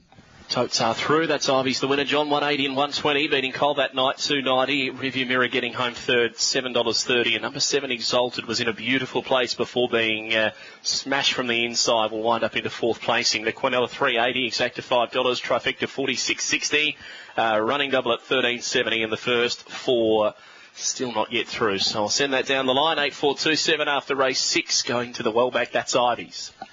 Righto, James. Thank you very much. Now, they're loading in Sydney for Randwick race number 2 of the afternoon there, and they are on a good 4 in fine weather. 2 pickup rides in this race. Jason Collett with number 15, Gunship, at about 50-1, and Siraj Neredu is with number 17, She Has Attitude, at about 30-1. The favourite is Summer Loving, number 14, at $3.30. It's currently $2.80 fixed odds. Tim Clark is with it. And after this, Brendan Delaney will have a look at the third for you this afternoon at Sale. In Sydney at Randwick, just a slight delay. Just changes there this afternoon. Looking through that meeting for you. No late ones at this stage and no rider changes other than the 2 in this race. And they're just about right. And it is equal second pick with Dimitrov. They're $4.20 apiece. But Summer Loving around the $3 mark. Interesting, Summer Loving in its most recent trial was ridden pretty cold there, and she produced a good finish when she was let go. So fair chance this favourite will be going back from the gate. Here we go. Racing now. And jumping will coincide off the inside. Well timed away well. Summer Loving's there wide out with Dimitrov going through the centre, and now She Has Attitude improving as they sort themselves out. Well timed off the fence lead. Coincide goes to second. She Has Attitude to third. Then came Dimitrov and the favourite Summer Loving fifth the outside. Hell Bent on You improves on the rails. Cosmonova out deep, followed by Gunship and Amaro in that clump of horses. Further back to east in front on the outside of Mythical Moochie. Coincide holds the front, travelling to the turn by 3/4 to well timed. Then She Has Attitude from Dimitrov. Two further back to Summer Loving, who's now easing three wide again. Amro trying to work into the clear. Cosmonova put it back in a pocket, showing a good kick here. Coincide. Hieronymus has gone for home at the 200. Coincide 3 lengths clear from Dimitrov. Then came Summer Loving, and further back to Amaro, but Coincide is well clear, and Coincide's going to lead all the way. The stablemate Summer Loving second, Dimitrov third, Gunship fourth, followed by Hellbent on You. Then came Amaro, not getting much room in the straight from She Has Attitude, well timed. Eastern front, Cosmonova. Mythical Moochie was last in. Go Waterhouse, Adrian Bott striking the first two. Adam Hieronymus in the seat on this occasion, and really used barrier 1 to full effect there.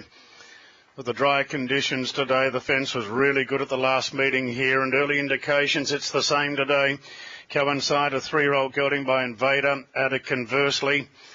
And with that brilliant early speed there, had the race in the bag a long way from home. Eventually, Summer Loving, a victim of the gate there because she had to go back, and Clark was just mindful of dropping in and getting cover. And seemingly she got that 2 coming around the turn, but she had the disadvantage of being about 4 or 5 lengths behind the stablemate, and has pulled the margin back to at least half that. Number 2, Dimitrov third, fourth in number 15, Gunship. So the official numbers are 1, 14, 2, 5. Interim placings, 1, 14, 2, 5. Time for the race. Okay, just wait for that to be confirmed, because as you heard, Darren initially said that fourth was number 15, and now he's saying it's 5. So, and it can't be the 5 because it was a scratching. So that's going to be 114-215. Maybe the saddlecloth is just scrunched up a bit there, Brendan. As you would know as a race caller, it's pretty common for that to occur, and you think it's a 15 or it's a 5, and it's the other way around. Yep, it could happen, John. Yeah. Best sometimes just to wait for the judge to put them up and and talk as much, fill as much airtime as possible until the judge puts them in. Let's do that in just a moment. Brendan's about to have a look at the next for you at Sale. Today, race day afternoon, Wednesday, is brought to you by our friends at Macca's again, and it's great to have them on board Wednesdays and Saturdays when we race in the Metropolitan meetings. And today, I know we've been telling you about the Angus burger for a while. Well, today it's a new script. How exciting. Brendan, it is the raspberry and custard pie at Macca's. A bit of a sweet tooth one, John. As a pie, or in the new McFlurry, you have 2 choices as to how you want your raspberry. Maybe put your pie in your ice cream. Well, it's raspberry and custard either way, but you can have it in a pie or a McFlurry. Which way would you go? Well, there's no lunch. You have your lunch. You got to have your lunch before you have that. Then it's a choose your own way creamy adventure at McDonald's, and they're with us again this afternoon. Now, an RSN Racing and Sport Market Update. Righto, Brendan Delaney is your form analyst for the sale meeting today. Brendan, let's have a look at race 3, please. Criteries being 550 to 650, Enzo 480, Frosted Dash 101, Go Woody $6.50 to 750, Machine Gun Crowley is at 12, Shoot the Lights Out 21, Zambezi 101, Jolene has been a little bit of a firmer, $12 down to 9, Not Too Many 81, Royals Rock Solid 230, Snipper Star at 18. My numbers here in race 3, 10, 11, 1 and 2. With number 10 here in Royal, she's been to the races 7 times, placed on 3 of those. She's had 2 of her starts here in Victoria. Her run at Pakenham over 1200 was good. She had a jump out between that. Went to Geelong. Thought she was a little disappointing there behind OK Cupid, but then OK Cupid bounces off that and wins last Wednesday at Sandown. So you can be forgiving of her on that occasion, considering OK Cupid's been able to come out and win again. I think she gets her chance in not an overly strong race, and she can overcome that wide draw. Snipper Star, I think, is the value runner of the race. Is going to need a little bit to go her way. She's an 8-year-old mare, having only start number 10. She gets blinkers for the first time. She made a stack of ground in good splits for the meeting in a race at Bendigo where there wasn't a lot that changed. She was one of very few to make some really good ground in that race. Not easy there today. First 2 races at Sale have been one up on the speed, but hopefully she can overcome that and fill some minor money. Akratiri in for a third on debut, going by Tarzino, comes off a 1,200 metre jump out, looking like 1,400 is going to be the bottom end of his distance range, but has jumped out nicely enough. And number 2, Enzo, found the line smartly when ridden out in a recent Cranbourne jump out. Happy to be with the 10 though, Royals. She's the one with the form on the board, the city form on the board, 10, 11, 1 and 2, John. 10, 11, 1 and 2 from Brendan Delaney. Back for him in a moment to have a look at any late moves. At Randwick, number 1, Coincide was the winner. Adam Hieronymus at $3.60 and $1.80. Beat number 14, Summer Loving at $1.30. 2, Dimitrov at $1.70 and 15 Gunship. The Quinella paid $4. The Exacta 9, Trifecta 30, and the first 4 $659. It was 114, 2 and 15 after the second at Randwick today. The running double 4 and 1 paid $22. 28-2 at RSN Racing and Sport. Now on our racing coverage, night and day, expert form analysts. Before your Saturday punt, get the elite difference. Larry Taylor's famous elite ratings give you quality ratings and betting strategies for Sydney and Melbourne. Get 2 weeks free trial, including the amazing nationwide best. Go to eliteracing.com.au. Poster boy looks, poster boy pedigree, poster boy performance. Racetrack champion Poster Boy returns to stand at Lower Farms in 2023. His yearlings were in high demand, selling on average for more than 5 times his service fee. And they're already thrilling connections with their attitude and gait. So get yourself a Poster Boy. The exciting young sire is booking fast for the forthcoming season. So it's time to call Lower Farms, where quality is our priority. See the stallions, news, video links, social links and more at nrequine.com.au. Saturday, the road to spring starts at Flemington. RSN Racing and Sport is there for the Ori Star Handicap. Signal and away they go. Join our number 1 Saturday race day team, trackside, for every moment, from the mounting yard reports to the callers box and the expert pre-race form and tips. Let's get out to Matt Hill at Flemington. Good things and Group 3 racing. Join the number 1 team, Saturday, with RSN Racing and Sport. 27-2. Brendan Delaney at Sale. Race 3 is 10, 11, 1 and 2. Brendan, are you seeing any late nibbles? Specking a couple at prices, John. Not too many. It's been 101 to 61. Julene has been $12 to $9.50. Of the rest, $5 for Enze. Akratiri is out to $7 now. Favourite starts to firm into $2.25 now, Royals. She does have that wide gate to overcome, but if she can press forward and get herself in the first half of the field, expecting her to be really hard to beat here. So she's into $2.20 down from $2.30. Julene just eases out the other way now to 10 after seeing a little bit of support midway through betting, but they're starting to fill the gates as we head to Adamo for race 3. Looks like that she'll be hard to beat. And Ben, yes, I thought Akratiri did well enough in its recent jump outs. The one that perhaps was the more impressive was 2 jump outs ago, where it finished on very strongly to run 4th at Cranbourne in that heat, finishing off under its own steam. It actually beat and jumped out much better that day than Enzo. And yet Enzo's 2 points shorter than it today. So I was happy to be with Akratiri, the Tarzino gelding for Cindy Alderson, admitting that Royals with race experience will be hard to beat. So these runners coming up, Akratiri about to join the field. Machine Gun Crelly returns from a break since November of last year. And the Ladbrokes Hub Maiden will be underway shortly.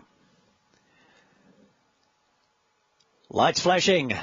There they go, they're away. Machine Gun Crelly, no pace from the outside gates. Ambezi's going back. Go Woody, one of the first out with Snipper Star and not too many back on the fence. And there's Royals quickly starting to motor through the first 100 metres, and Stackhouse takes Royals to a clear lead. He finds the fence and now backs off the pace, 3/4 to a length on Snipper Star, and then comes Shoot the Lights Out, improving deep around the outside of Nor Too Many and Go Woody from Enzo.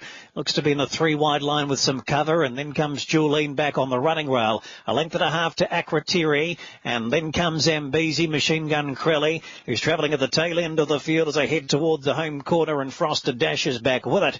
So with close to 700 metres left to go, favourite Royals makes play 3/4 to a length on Snipper Star, and then comes Shoot the Lights Out in third, Nor Too Many back on the inside, and Go Woody heads the rest. Here's Enzo pulling out around them quite rapidly, 4 deep now to get into the action, only 2 lengths now off Royals. Julene's held up back on the running rail, then comes Akratiri trying to get clear from Zambezi, Machine Gun Crelly 2 lengths away as they straighten. So Royals comes into the home running, leading 3/4, Snipper Star, Nor Too Many, Go Woody. Enzo's trying to come on, then comes Akratiri down the outside as they reach the 200 metres, and it's Royals still holding on to its lead by a half length. Snipper Star's now looming, Go Woody weaving through, and Julene's now in the clear. It's still Royals though, gripping on. Royals, I think, just fell in from Julene, who went to it out deeper on the track. In between them was Snipper Star, and then came Go Woody, followed by Machine Gun Crelly and Akratiri. In behind Nor Too Many, and then followed by Zambezi. In behind those runners was a break to Enzo and also Frosted Dash. And Royals gets in. Royals beats Julene, who's come with a late flourish. Snipper Star was peppering away, but the post has just come up in time for the favourite, and it's won by about a short head. Royals first. 2:13 to 2:20, made all with a wide gates, and came across with plenty of intention under Daniel Stackhouse early to find the fence. He looked to back off the speed suit after that, and then from the half mile was rolling and into the straight. Initially was holding a clear margin on its rivals. Snipper Star then started to make an indent into that deficit over the last 150. And following the fence through, Julene got out late, and just like the ground it made up last time, off an inside passage, has again made belated ground, but has missed out by only a stride. I think a stride later would have been a different result, the rate that she was coming home. Here's the interim numbers: 10, 8, 11, 4. Short head, half head, 128.64 the winning time, and Royals.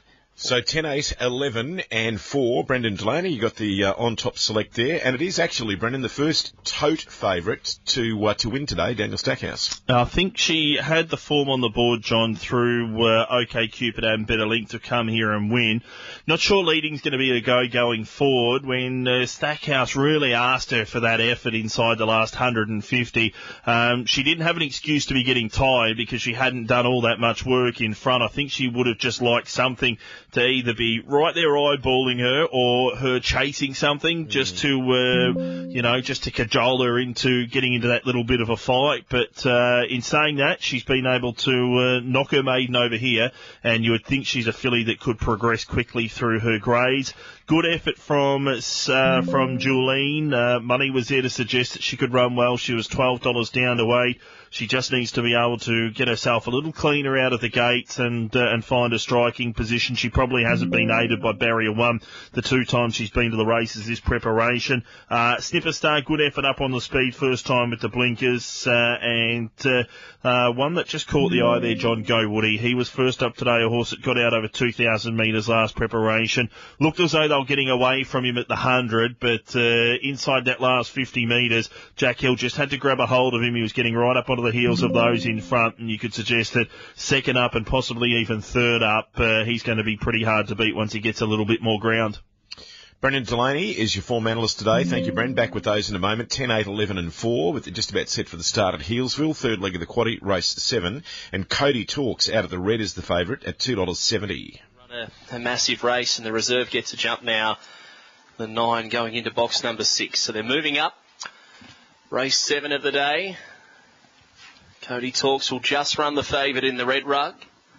And they are set to bounce. Green light on. Often racing now. Cody Talks bombed the start from the inside, and Arinka Gladys on the other hand was able to spear the leads and take up the lead by a length early from Percussion, who switches to the outside. Then into Sparkle, being followed by Cody Talks making ground. Well back to Salience, heard him up, and she's the one with Seabourg Bale, but it's a one-act affair. It's all Arinka Gladys. She'll smash them. Big win. Arinka Gladys by 5. Beating Cody Talks into Sparkle, a break back to Percussion. Then she's the one, Salience, Seabourg Bale. Heard him up back at the end of the field. It's a very good run. 6:47, 19:25 for Arinka Gladys. Number 5 for Marlene Smith was able to spear the leads from the centre in comparison to the runners-up who bombed the start. There's a difference there. $3.20 to $3.50 firms back into $3.20. The maiden through 5, placed twice, including a first-up third here at this track and trip. Last preparation behind Lady Masquerade, beaten 2.1. It's won a trial here by 8 lengths as the better-than-ready 4-year-old resumes from a break for Robert Heathcote. Elroy is $6 into $5.50, so went up a lot shorter than the tab, and is on the second line with bookmakers. Actually make that the third line behind Quothquan, number 7, which is $6 into $5 just ahead of it. Belvedere Boys is 6 to $6.50, and away from those top few, Everclear is firming here as well at big odds, 61 into 31, just going back out to $41. So Bernie Cooper, Michael Maxworthy both with Ready as Eva. Rustic Boom, number 9, is a $9 chance on top for this man, David Fowler.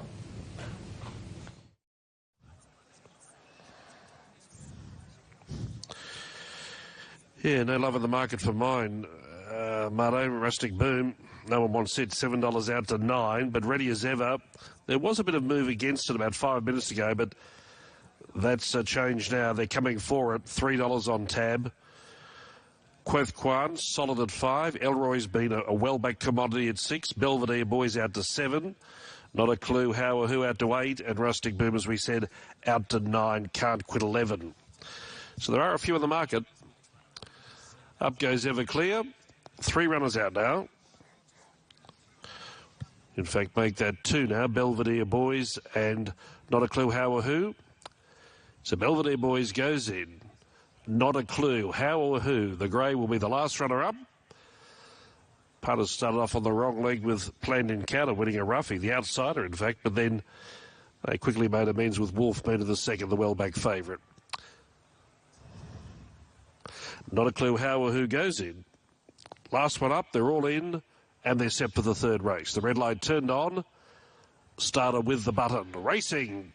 And they jumped in a good line, although notice Ready as Ever not bad well away in the second half of the field. Shades of Lou and Can't Quit won the start with Rustic Boom third away. Not a Clue, How or Who now travels up to be fourth, and Ready as Ever planted deep in the early part, in no man's land in fact. Then Elroy captured in time, followed by Quothquan. Sapito charged Everclear out towards the tail with Belvedere Boys. Down below the 800 metres, Can't Quit leads at a steady speed. Second the outside, Shades of Lou. 3 wide, Ready as Ever, having no luck in the run, posted outside the leading pair, exposed.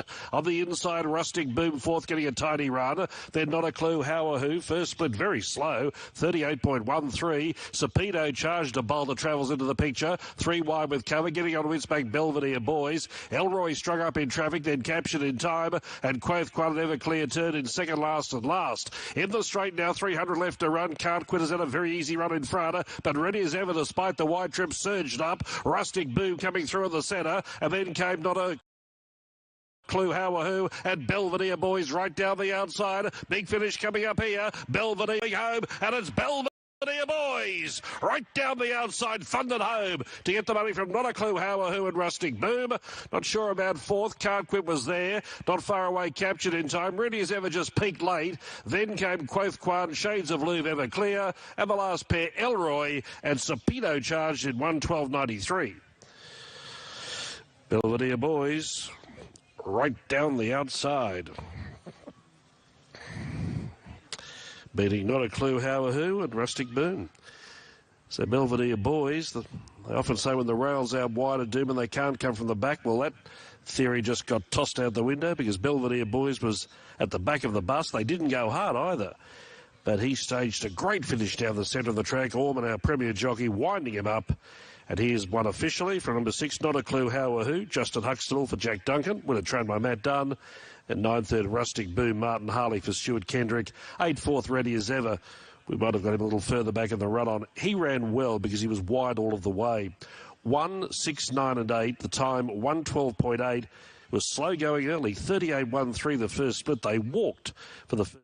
And Belvedere Boys does the job in the $7.30 plus range across the totes. As 1 beats 6 beats 9 beats 8. 3 down, 5 to come at Doomben. Back to the Gawler Greys with our next, and race number 5 starts the quaddie. 60 seconds to get numbers together. Who knows? Darren is the favourite. 1:15 in. We've got a little bit of interest in St Kilda to beat Carlton. 3.20 into 2.75. Carlton $1.45. And similarly with Fremantle in the last game, they're at home to Brisbane, who just continue to struggle travelling. The dock is 3.20 into 2.60. Brisbane $1.50, a line of 14.5 points. We've got Thursday night football in the NRL, and the Roosters, they look like they're going to miss the finals, and they were the third favourites to win it before the season started. $1.62. They host Manly, who have been $2.45 into $2.30. Other matches of interest there. Penrith take on Melbourne Storm. Penrith are pretty short, $1.34. Melbourne Storm $3.30, a line of 9.5 points. North Queensland need to keep winning. They didn't fare well at the judiciary last night. Val Holmes out for 4 weeks, so we won't see him until week 1 of the finals. If they make the finals, they need a victory, the Cowboys. They've been 2.10 out to 2.40. Brisbane $1.58, a line of 4.5 points. And the other big mover has been Parramatta v St George Illawarra. Parramatta $1.24 yesterday.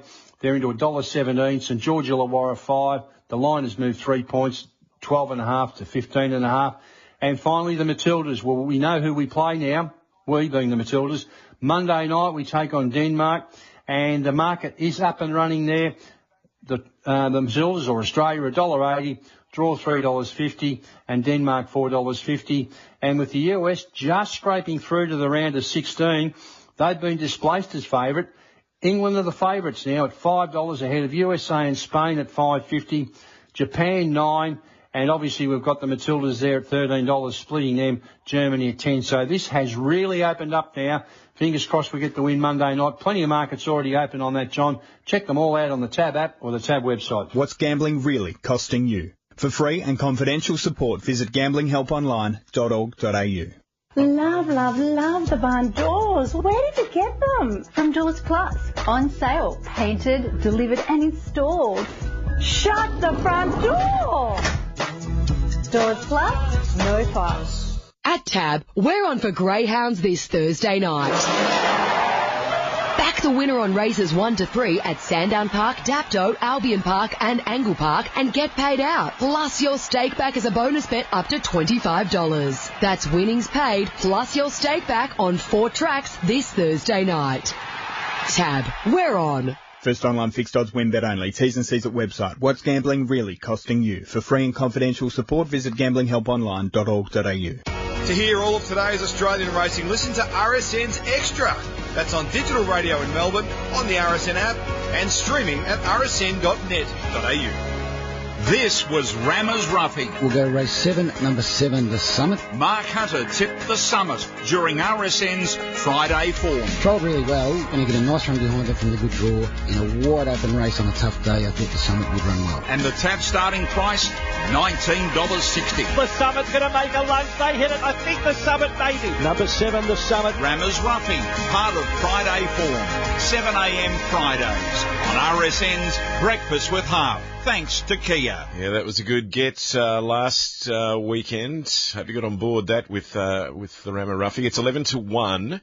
Gawler, their loading race 2. There's been a bit of money for Velvet Star, number 8, $10 this morning, fixed into 6 now. It's probably the best move fixed odds. Favourite, though, at $3.40 is number 3, which is Gadaday. And then we're going to go to Brendan for another look at the next at sale. This is the second at Gawler. I've got most of them loaded away. Philippa Jan goes in, and Amuka and Star-Studded Bell, I think, will be the last couple to complete the line here. Up goes Andamuka. Star-Studded Bell looks like it'll be the last one, so these are the fillies and mares. The maiden plate over 1,200, race number 2. Gataday the favourite, but they've spec'd a couple at a price. So Gataday's in, as is Star-Studded Bell. Signal given, and they're on their way. And Gataday had speed down on the inside with Vengeance hunting forward. There's one even deeper, and that might be or just pressing on there, Velvet Star. Priscilla's Choice went to fourth as they got a bit of a muddling sort of tempo up on the speed. Andamuka was around fifth. Further back, Wangina Gal.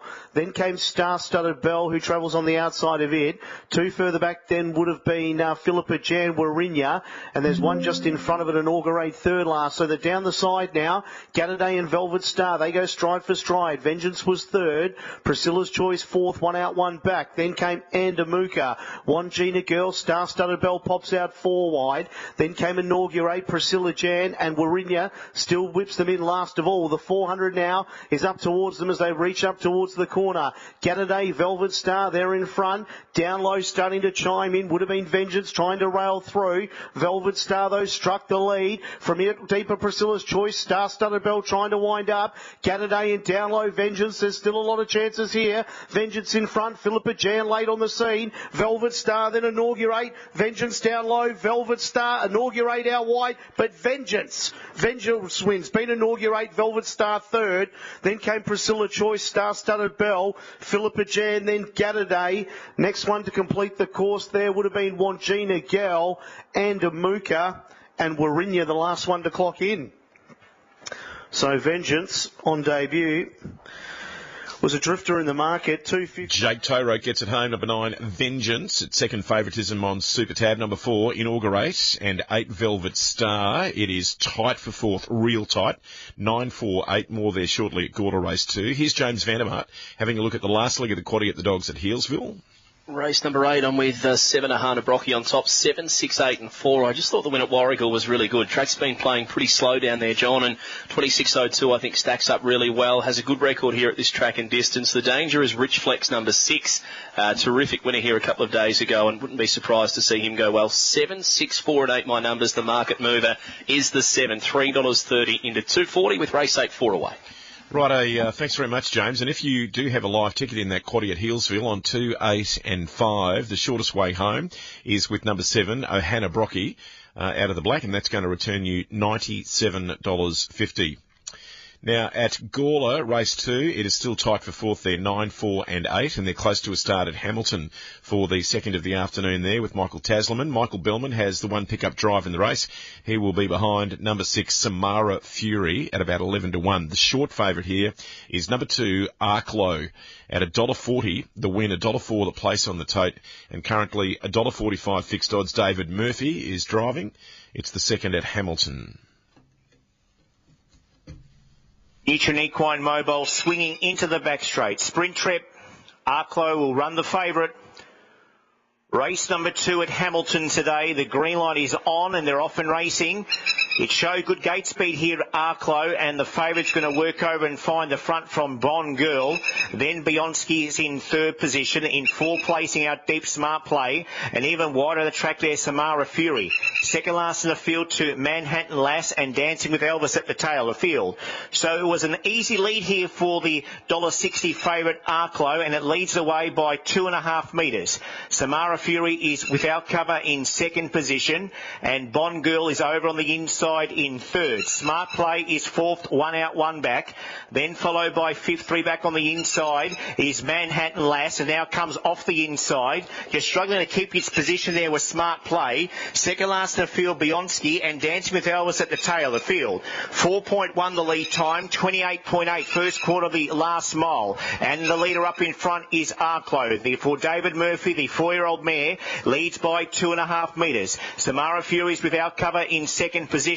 Bon Girl third the inside, and one out, one back in fourth position, Manhattan Lass. Fifth, three back the marker pegs is Smart Play. Coming out three deep on the track, Dancing with Elvis, and Bionski's at the tail of the field. 30.6 the second quarter, and the favourite Arklow is held together by David Murphy, leads by 4 metres, out three wide up to in second placing Dancing with Elvis.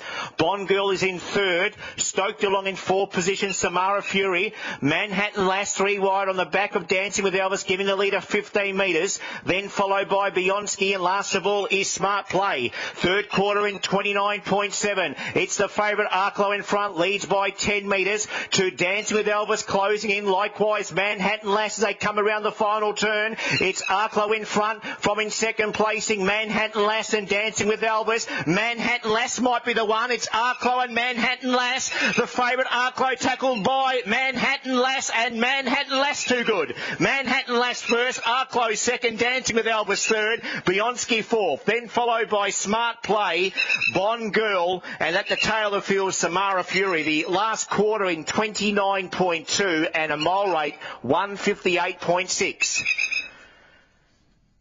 Too strong, number 5, Manhattan Lass, for Zach Steenhouse and Glenn Craven, taking out race number 2. Number 5, the winner, just proved too strong, defeating number 2, Arklow, for David Murphy. Had every chance the run it had. And third placing to number 7, Dancing with Elvis, running third for Jackie Barker. So it's 5, 2 and 7. Fourth into number 3, Beyonski. 5, 2, 7 and 3. Brendan, I thought the Plover might have run fourth there because it's pretty close to that microphone. It's almost a Bill Lawry sort of 12th man sort of thing, isn't it? With the pigeons and Michael Talisman might have a Plover in the box with him. I don't know. I could probably cop a pigeon in the box, John, but not sure I could handle a Plover in there. That'd be a little bit dangerous. They can get a bit snaky, the Glovers, with that little talon that you and I were talking about on the wing. Well, if it's not in the box, it's on the windowsill. It's close. I called a race one night at Moonee Valley, 3,000 metre race, and the race had finished, and I turned around and there was a sparrow hiding in the back of the box, came flat out at me, straight over my shoulder and out the window. Absolutely petrified. Like a little Spitfire. Yep. Here's James at Healesville, race 8. So they're moving in, John. Race number 8, last few being placed away. Vahana Brockie can step and get across. He'll take a whole lot of beating here. And they are set to run now. So the green light turned on, ready to go. Away and racing, and Ahana Brockie's jumped very quickly from the outside. He's looking to charge across. Rich Flex tries to go with him, but Brockie's over and away. Ahana Brockie led by a length, Cyclone Will, then Rich Flex, me and Archie. They're followed by Ahana, Elsa, Raging Cooper, and last Scarlet Express, but it's Ahana Brockie in front. He's loping along clear. Ahana Brockie too good, won it by 3, beating Cyclone Will, who did stick on pretty well, and they spaced the rest. A good go third. Maybe Raging Cooper a nose to me and Archie, not much in that. Then Rich Flex, followed by Ahana, Elsa, Maggie Flyer. And back at the end, Scarlet Express. The favourite wins, and it's a good gallop, 19 and 36.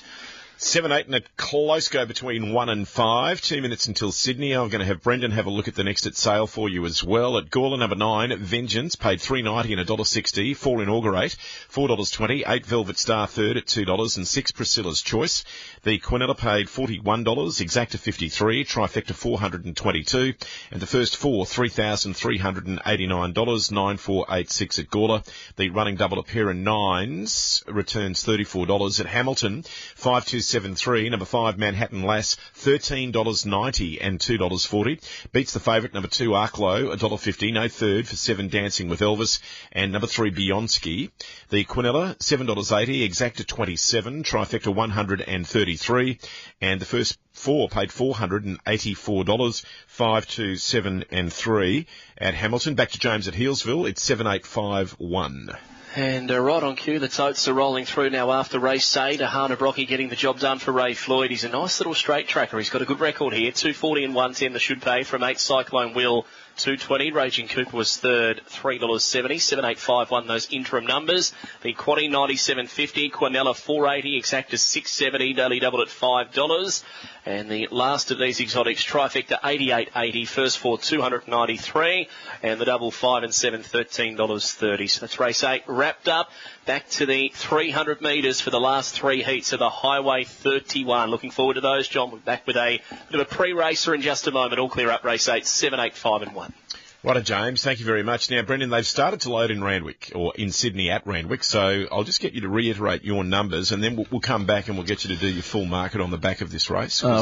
The race doesn't go till 10 past, about 10 minutes away. 5, 13, 6 and 2, John. With Cumbrian Queen, she's just a favourite ahead of Free Flow. I think she's got a little bit of a measure over Free Flow. The Interloper is the one that wouldn't surprise me at around that $8 if he was able to win this race. But Cumbrian Queen, given the fact that she's an on-speed horse as well, is probably going to help her because we've seen 3 races run and 3 races being controlled by those horses up on the speed. Righto, Brendan, thank you. It's Brendan Delaney today. Here's Randwick. It's the third. Racing now, and the Milky Bar Kid jumped best, I'd say, from Villadin is right there, and Notice Handy and Main Stage going forward out deep. This will be one planted down on the rails and a couple off to New Republic, and Olympic goes last of all. So the Milky Bar Kid shows the way, and the only other pace horse in the race, Main Stage, whipped around the outside and sits a half length off the leader. Villadin goes to a clear third. Then this will be the one in advance of a Notice, and the last 2 Olympic goes on the outside of New Republic. So it's the Milky Bar Kid with blinkers reapplied today, and he shows the way narrowly from Main Stage down the back section of the course. 2.5 off to Villadin, followed by this will be the one, a length further back to a Notice. And New Republic and Olympic Gaze are still the last 2. No change to the order inside the 1,000 metres. And the Milky Bar Kid shows the way by a half length on Main Stage. Is doing all the chasing in the run. Villadin gets a great run into it. On the outside of this will be the one. Length further back to a Notice. A length and a half New Republic, and a neck back the outside to Olympic Gaze. So not much to report here in the third of the day, and it's the Milky Bar Kid, a narrow leader from Main Stage. The other one in the market, Villadin's, had good cover all the way. This will be one down on the fence. Length and a half further back to a Notice. Olympic Gaze moves into a 3-wide spot, and New Republic's last of all. The Milky Bar Kid ups the ante, turning for home. It beat off Main Stage. Villadin quickly goes to second. It's the Milky Bar Kid being tackled by Villadin, and now a Notice is starting to wind up with a serious run on the outside of them. Further back to Olympic Gaze and New Republic. Many hopes now, the favourites under siege, and a Notice puts the head in front from New Republic. It's a Notice trying to cling on here from New Republic, will do so, and a Notice. First trip to town, and a Notice beat New Republic, and the Milky Bar Kid kicked on for third in front of Villadin. Further back to this will be the one, Olympic Gaze and Main Stage. A Notice, yes, number 7, trained by the Hawks family. Zach Lloyd in the saddle. 2 strong there by Stratum Star of Scarlatini. She's been a good producer, produced a Derby winner here and Angel of Truth in these colours. So 7, 3, 2, 6 straight up from the judge. 7, 3, 2 and 6, and by 3/4 of a length. Number 7, Entoise is home at $5.10 and $3.10. Zach Lloyd, or Notice. Number 3, New Republic, $3.40. No third div. Number 2, the Milky Bar Kid, and 6, Villadin. The Quinella was $19. The Exacta 30, Trifecta 110, and the first 4 290, 7, 3, 2, 6 at Randwick. The running double 1 and 7 there has paid $27, just correct weight to come. And with that full market as promised at 2:03, here's Brendan Delaney. Now, an RSN Racing and Sport market update. Donatine Alphonse, 51 down to 41. Restino, $7.50 to 8. Tantat Boss, 31. Armadonis at 41. Cumbrian Queen, $2.50. Down to 240, now 245. Free Flow, 240 to 270. Lady Sanchez, 51. Norangoro at $9, and then the Interloper at $8. My numbers here in race number 4, 5, 13, 6 and 2. Going with Cumbrian Queen here in horse number 5 for the Kerry Walker combination, searching for their first winner as a team. 1,400 to 1,700. She had 2 runs at 1,400 metres. Breeding suggests she's going to want 1,700. She's a mare by Fioronte. She raced on the speed here at Sale last time. Palulu sat 3 deep, went past her. She boxed on okay to suggest that she could run a similar race over longer, still be batting away there at the end. I want to take 245, probably not. In for second, the Interloper, horse number 13. I thought was okay covering ground fresh on the synthetic at Pakenham over 1,400 metres. Just okay second up, and maybe just the way that he hit the line there fresh, held him in a little bit of second up blues possibly there at Pakenham at Bairnsdale last time out, and can improve stepping out in trip again. Free Flow, number 6 in for third. Thought was just fair fresh at Geelong. Had time between runs. Jump out since was just okay. Expect some improvement, but is out to $3 now, so a big drifter in the market. And then 2, Rostino resumes. Doesn't have a great fresh record. Has jumped out okay. Generally likes it further than this, but one thing you can say is when he goes to the races, he is consistent, placed in 5 of 12.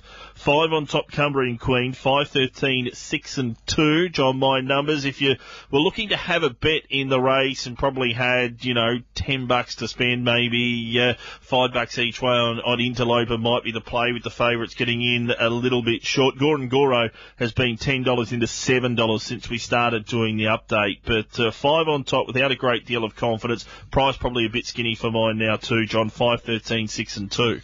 5, 13, 6 and 2. Just very quickly before I go to James Vandermart for an update, Brendan, for the next at Healesville, we've got a message from Ray. G'day, Ray. Thank you, mate. We love your feedback. Brendan, and Ray says, that bird at Hamilton Trots is a masked lapwing, not a plumber. It says plumber, but I'm sure he means plover. So your bird skills are under question here. Yes. Well, I will. Sounds like a plover to me. It sounds like a plover to me. Sounds like they've chased me enough on a bike, John. You just put your head down and keep pedalling. But we might try and get some confirmation from the track. Steve from Bendigo, who's a regular texter into the programs across the morning, he's on duty there today. So in his official capacity for HRV, so we might just get him on the line and find out what bird it actually is. Okay, Brendan, thank you very much. It's 2:07. RSN's Breakfast with Half, with Daniel Harford. What a big morning it was on Breakfast on a Wednesday morning. We caught up with some of the biggest names in sport. Greg Crouch joined us from the Saints. Hamish McLaughlin joined us from Channel 7. Brian Gorgon joined us. Coach of the Boomers are in camp in Cairns getting ready for the Basketball World Cup, and I asked him what the expectation was going into the biggest tournament of the year. Always gold.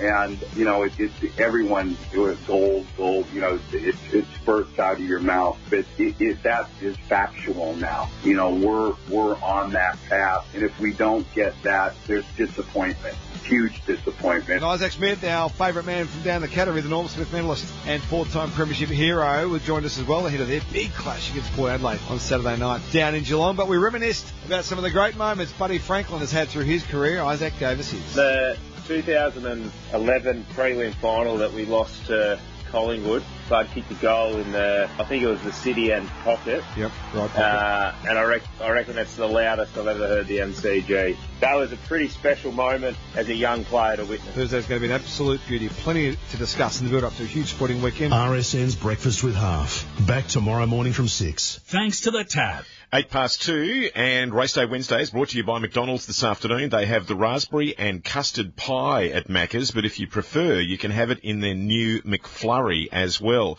It is your choice. You can choose your own creamy adventure, they're calling it, at Macca's, and it's available right now if you want to pop into your nearest Golden Arches and have a crack. And they're part of our weekday Wednesdays and Saturdays now on RSN Racing and Sport. Now, Brendan, Ray says it was a masked lapwing. And I've just got another one before you get your mate from, I know you quickly got to get to sale, and another fellow has texted in, or somebody else has said, it's a feathered bird. Oh, that's just being, okay, it's a feathered bird. Now, the official word from the track is? Well, my man there, he's not a bird expert, let's say the least, but he says there's 4 eggs on the roof underneath of the broadcast and judges box, and it's making for a fun day. So, not great times for the crew in the tower there. I tell you where there is some money here, John. Yep. Gore and Goro, 10 into $6.50. The Interloper, $8 into $6. They're the two that the punters are coming for. A push away from Cumbrian Queen. I was thinking she was too short at $2.70. If they could maybe get her to $3, you could be tempted to have a bet. Free Flow Open, $2.40 in favourites, out to $3.20. So the punters want nothing to do with the favourite pair. And Gore and Goro and the Interloper are the ones they're coming for. Righto, here's Adam Olsanski at sale. It's race 4. 1,740 metres the distance. Free Flow and Amadonis. Now, as it turns out, that's Ed Sadler who's going to call. Ed Sadler calling race 4 at sale. Tantat Boss is about to move up. 270 on the VOP. Cumbrian Queen is the favourite. One of 2 runners in the race for Pat Carey and Harris Walker. Lady Sanchez is about to move up.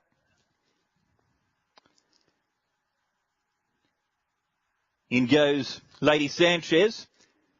Last one to come up will be the top weight. Donation Alphonse. Starters on his platform. Donation Alphonse is in. They're all set. Line looks good. Ready. All clear's there.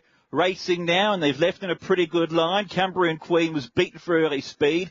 The Interloper Free Flow, the first two into stride. Lady Sanchez is going to settle off those horses, and after a bit of encouragement, Cumbrian Queen is kicking through on the inside as well. So it is busy up front. Amadonis Rostino settle midfield, and Gorongoro, who was well backed, is midfield back along the rails, and they're followed by Tantat Boss, and Donation Alphonse is back at the tail end of the field as they climb up towards the top section of the track with 1,200 metres left to go. And out in front, it is Free Flow, who is flowing along, leading by 2 lengths on the favourite Cumbrian Queen. Lady Sanchez third on the outside. Couple of lengths in the field then to the Interloper, who covers up in Gorongoro.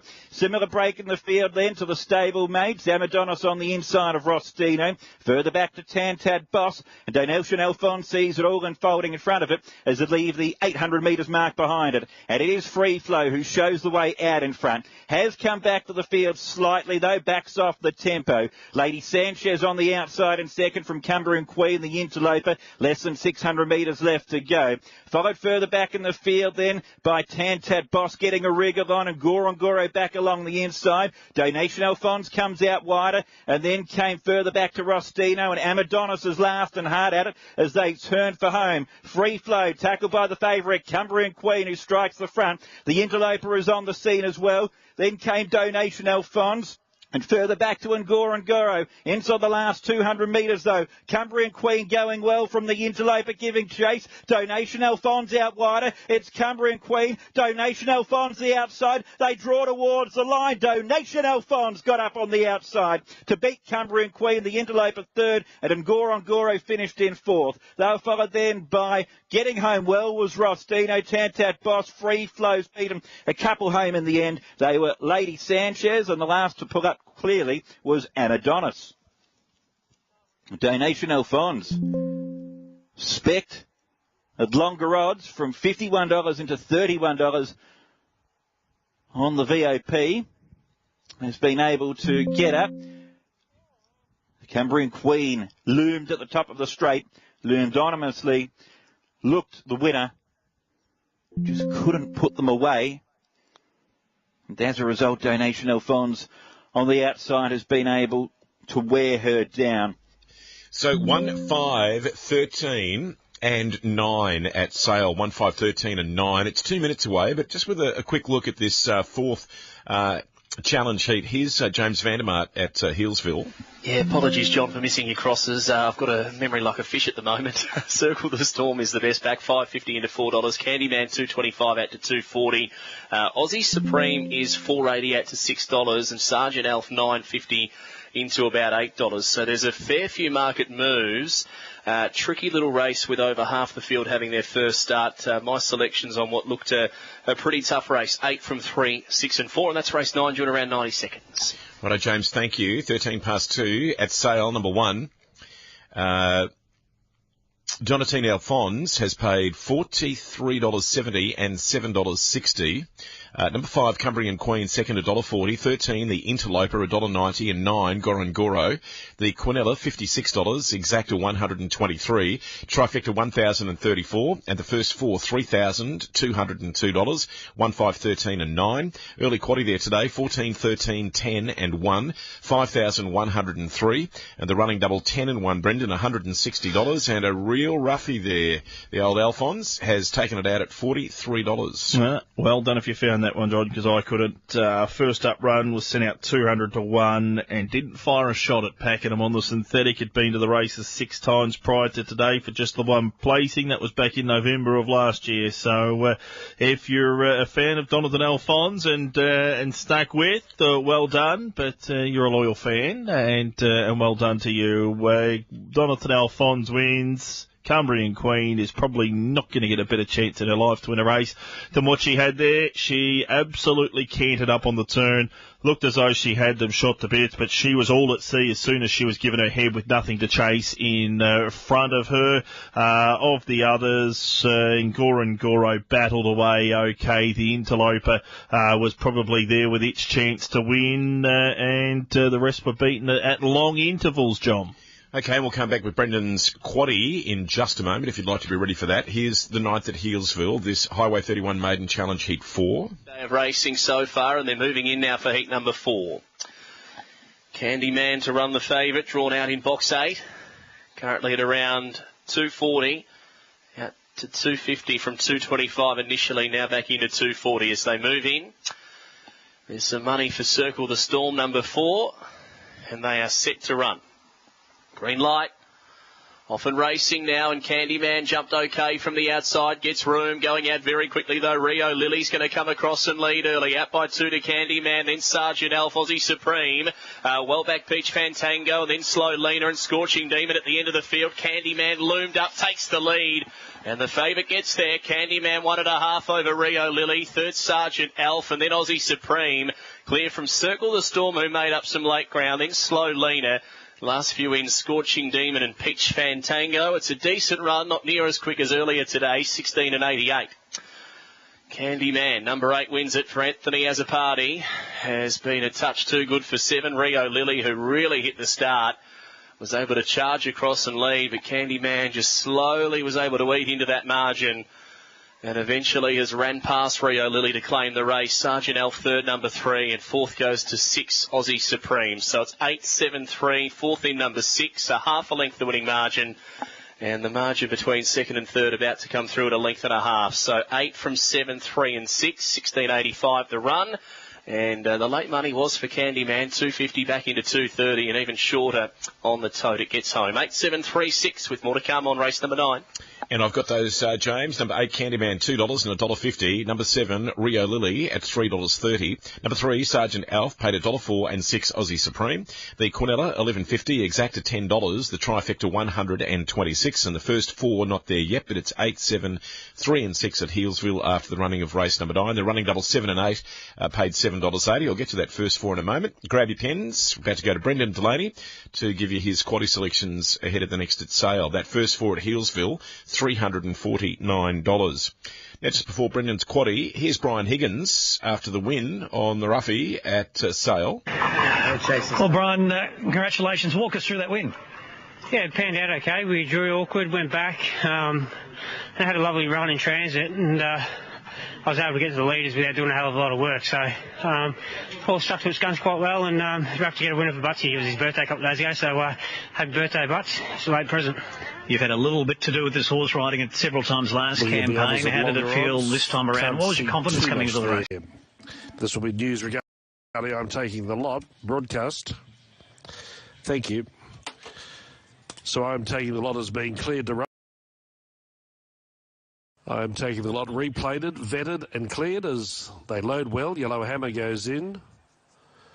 So 6 runners still to move up, including the second favourite, Pureza. She's had a fairly busy schedule, Pureza. She raced at Ipswich a fortnight ago. She was third here last week, and she backs up today. And she's the well-backed second favourite. So around 5 to move in here for this 4th race today. Previous race, the maiden, went the way of Belvedere Boys. Came from near enough to last. Did track up in the 3 wide line coming up to the turn, and then came to the outside and, as we said, thundered down the centre of the track. Wasn't entitled to win the sectionals. They went out in 38.13 and home in 34.77, but win he did at his second race start. Now here's Island Tide coming up. Initially well backed, but a bit of a gamble, although now in the last minute or two, they're coming for it again, now down to 240. Was a best of 260 on tab, now 240. Here's White Ribbon coming up, and Shea will be the last runner to move in. So Island Tide, first go in Queensland, an experienced maiden, now under the care of David Van Dyke. Runs the favourite, Pureza. I'm taking the lot, second and third line of the market. All in. Ready now, this is race 4. The light turned on, 1,200 metres. Island Tide's got early speed. They're off and racing this time. Island Tide out wide was one of the first to go and is progressing towards the front and will get there pretty comfortably as well. Yellow Hammer well away. Pureza goes to third and I am taking the lot in fourth.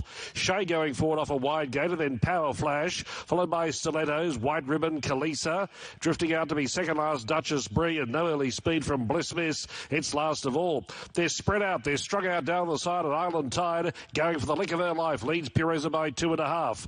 2.5 away third, Yellow Hammer. The gallop is good. 2.5 to I am taking the lot. Fourth on the inside of Shea at the halfway mark. First split in 36.13. A couple away, Power Flash outside of Stilettos. Next pair, White Ribbon and Kalisa keeping company. Duchess Bree is second last and 3 off Bliss Miss. 15 off the lead. Island Tide straightens for home in front. Pureza on the outside moves up to give chase. I am taking the lot, getting up on the inside, and Yellow Hammer's putting in a very good run right down the outside. It's Island Tide in front under siege though. The jockey went for the persuader because Yellow Hammer loomed up large, hit the front from Island Tide. Then I am taking the lot, but Yellow Hammer pulling away, too good for them. Yellow Hammer is first. Second over the line. I'd say Island Tide was getting tired. I am taking the lot and flashing home Duchess Bree, huge odds to be in the camera for the Miners. Then came Kalisa, not bad on debut. Pureza couldn't go on. Then came at the head of the others was Bliss Miss, Power Flash, Stilettos, White Ribbon and Shea whipped them in 1:11.48. So Yellow Hammer wins it from Martin Harley and pays upwards of $8.60 and $2.30. Interest in the Miners, 5 on the outside of the, 5 on the inside of the 3. Is there a margin the inside lip? I don't know. It's very close. Let's leave it as 11 and a photo between the 5 and the 3, just ahead of the 2. 4 down, 4 to come at Doomben. So the main quantity starts with the next race there. 7th at Gawler Greys is our next. 20 seconds away. Singing Jewels number. Numbers in the third leg, 6, 9, 4 and 7. 6, a bit of the Blarney, impressive at Werribee, just got run off his feet over 1,000. Better suited out in trip. Indented Head is a second up winner. Bannockburn just got left flat-footed at the top of the turn there at Geelong last time out. He's going to appreciate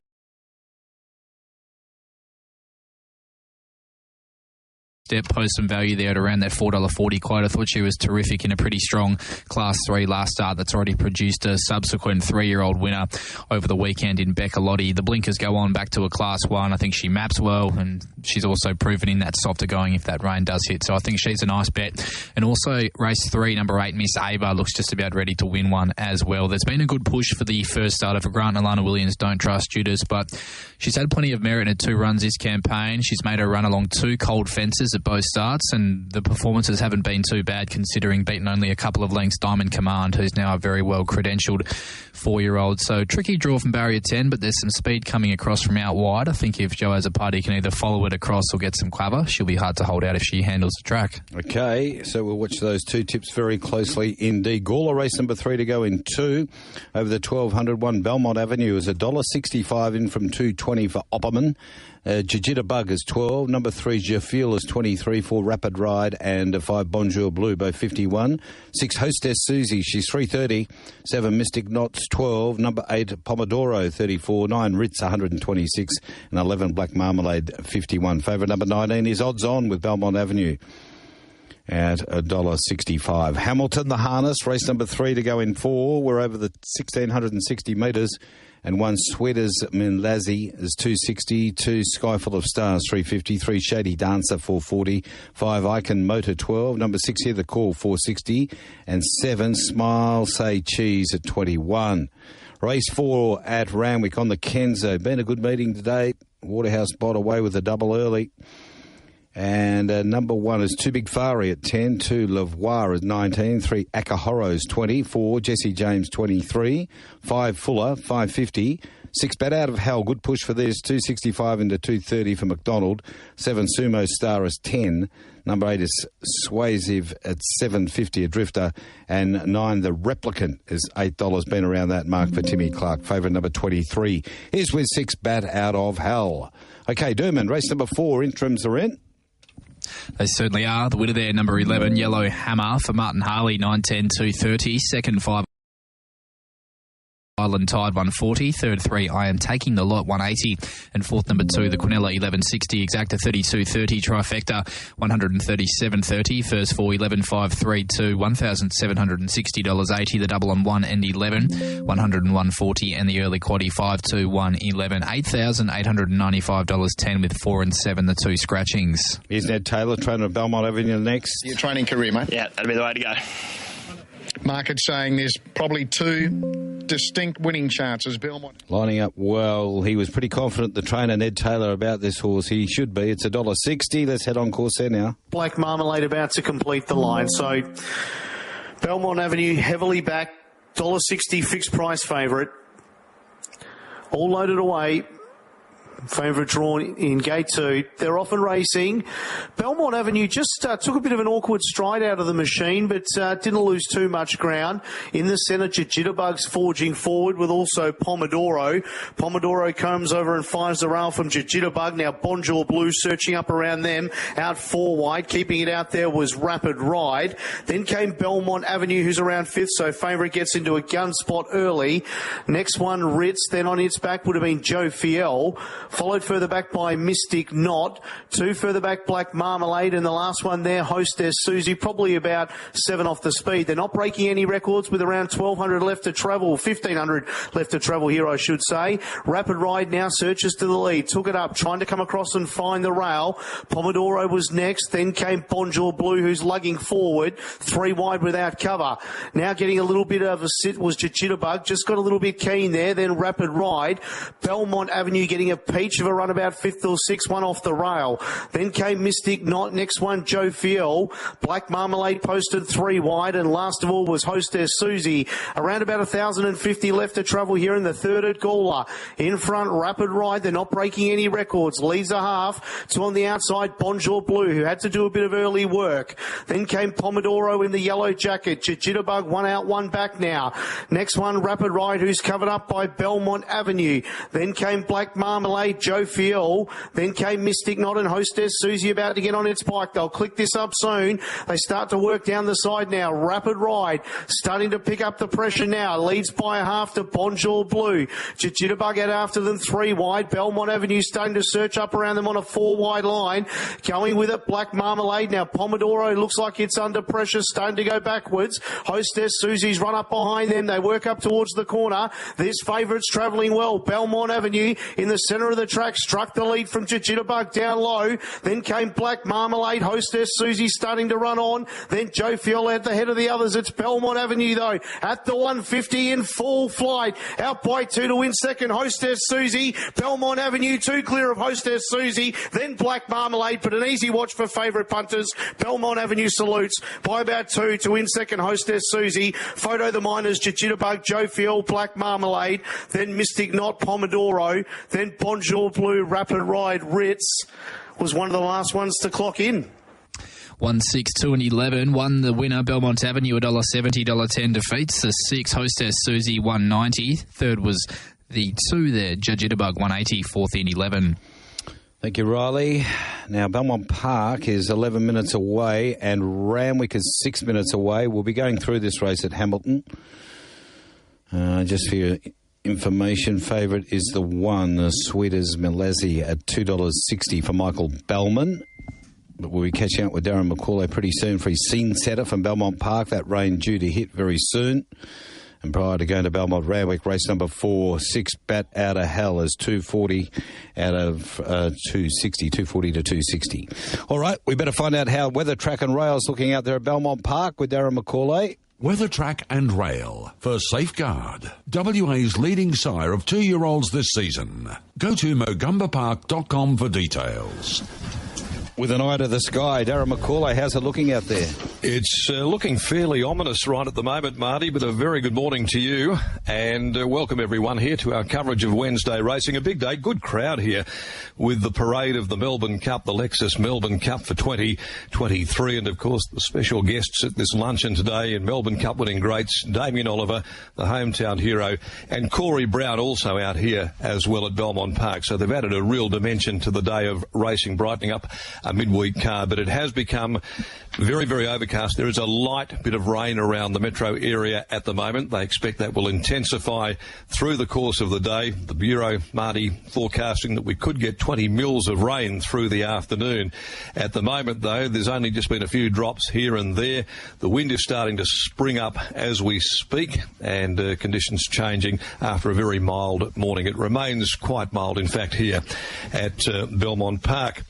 Now, I'll quickly go through the meeting for you. First event for the day, at least anyway, 1, 4, 3 and 2 in a very, very even field. Only the 6, but gee, it's a tricky affair. I'm with 1, 4, 3, 2. Platinum Shot first up. I thought the trial was strong enough to beat another very good trialer in Dubai's Daughter. 3, Bondi Plunge resuming, and another of the newcomers here in Storm Chaser, who's out of a good running 1,000-metre mare in Chansky. 1, 4, 3 and 2.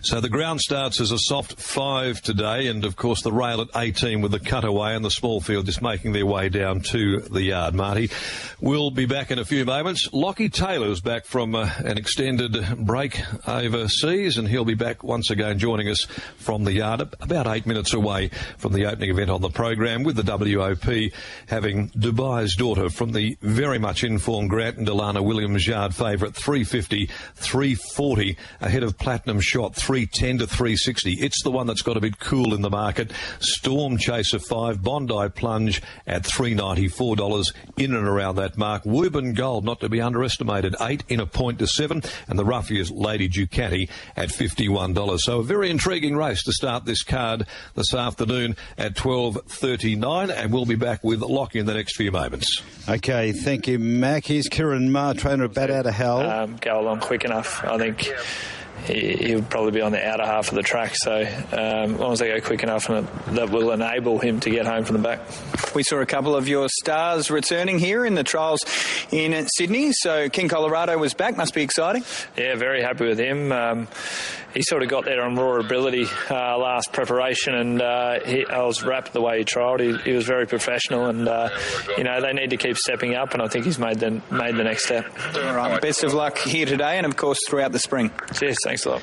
They've got Smokin' Romans was back at the trials too, Shani, on a Cups parts, I'm sure. Over to you for a pick of the yard. Thanks, Ben. I am with Too Big Fiery. No surprise there. I think I had him on top nearly every time I saw him last preparation. I was adamant he was going to win a race. Hopefully today he can. I thought he looked absolutely fantastic, an absolute picture of health. And the Replicant, he was another one that ran a close second there. So 1 and 9 for me. Late mail numbers 615 and 9, 615 and 9. So 6 Bat Out of Hell. I think the $2.40 is more realistic. He did get into $2 at one point today. So he's going to see most of these turning for home, but it's only a small field. And as Kieran Maher did touch on, looking at the speed in this race, there should be enough up top for them to keep each other honest and for him to get his chance to sweep home down the outside. You've got the likes of Louvois, Sumo Star and Swasive all spearing forward, I imagine, in the early stages. 1, Too Big Fiery, Shenny's pick of the yard. He is well placed in this company. Benchmark 72. He's certainly proved to be better than that over the span of his career. He's just such a beauty, isn't he, this horse? I know he hasn't won out of turn now that he's found his right level, but in this grade, he has to be hard to beat, and he should get a lovely soft trail just in behind the speed, and if the gaps come at the right time, Madeline Owen will just be there ready to pounce. 5, Fuller. Can you trust him to bounce back from that 1,900 metres to the 1,550? Well, I think he finds the right race, and hence why he finds himself relatively firm in the market there as a $6 chance. His best is certainly good enough here. And 9, the Replicant. Another horse that's been competitive in this style of race more recently. You just want to see him really put a field away, but on his day, he's certainly got the talent to win. So a few of them fall into a similar category in that they've all got talent to win a race like this. They've just got to put it all together. But 6, 1, 5 and 9, I am with the market pretty much, but 6, Bat Out of Hell, $2.40 favourite, and I've got him on top, Don. 6, 1, 5 and 9 there from Brad Gray. The team have been in terrific form from the yard. Let's see if our man at Belmont Park is up and about, he's fresh. Steel Blue boots designed for comfort, durability and choice. Backed by a 30-day, 100% comfort guarantee. This mounting yard report is presented by Steel Blue Boots. Oh, yes, he's back. He certainly is. He's back from his European vacation, Marty, and down there wearing the latest Armani race day attire, looking very, very sharp for his return. And we're looking at a small field to start the day. Lockie, good afternoon to you. Dubai's Daughter, 340. It's the fave here ahead of Platinum Shot, Bondi Plunge, Storm Chaser, Woburn Goal. But there's not a lot between 5 of these runners in the opening event on the card. Nice to have you back. No, there isn't, Darren. Good afternoon to you. 2, 4, 3 and 1 for me in the opener. 2 Storm Chaser on top. A little bit of value here in the opener. Looks outstanding for mine on debut. He's only had the one public appearance to date, but for mine handles himself really nicely. Went around with a clerk of the course once Holly Watson was legged aboard, and I think he ticks all the boxes ahead of the debut run. From 4 in Dubai's Daughter, she's a big strapping filly. Wouldn't surprise me to see her improve with a little bit more time, but I think most importantly she needs galloping room to be able to use that big long stride of hers. 3 Bondi Plunge, 77 days between runs, but she parades well. And 1 Platinum Shot, first up here this afternoon, presents very forward in my opinion. 2, 4, 3, 1. I reckon the omen might well be Storm Chaser here in the first, because I would say that thunderstorm that they're forecasting is coming at some point during the day as the conditions just start to change out here at Belmont Park. They're almost set at Randwick here for the running of race number 4. Racing now. Oh, Sumo Star's a little awkward in the stride and is going to settle second last. Swayze jumped well, together with Louvois, Jesse James there, and Too Big Fiery goes to 4th. Then came the Replicant, and Sumo Star cast pretty deep. Looking for a spot in now by the looks of it, in advance of Fuller. Bad Adder held the favourite second last. Akahiro down on the fence last of all. Louvois in front of the early stages. Louvois by a length to Swayze racing to second. Too Big Fiery went down to the rails. Then came Sumo Star in a deeper position on the outside. Jesse James just took hold, so Sumo could probably ease back and drop in if it wants to. Battered of Hell trying to improve up on the outside. The Replicant drifts back, so does Fuller, and Akahiro's the last one. Louvois leads at the 800 metres by a length on Swayze, followed by Sumo Star doing a bit of work on the outside of Too Big Fiery. Then came Jesse James, favourite 3 wide, Battered of Hell.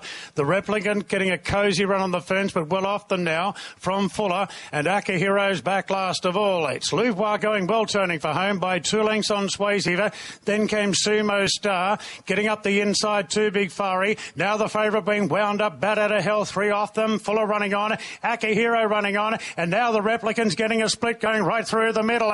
It's Louvois being tackled by Swayze, Sumo Star, the Replicant. Bad Adder Hell's going nowhere. Swayze got to a narrow lead. It's just in front, Swayze. There's a wall coming. Louvois trying to fight back from the Replicant, but Swayze too good. The Swayze just beat Louvois, and I think the Replicant third just in front of Fuller.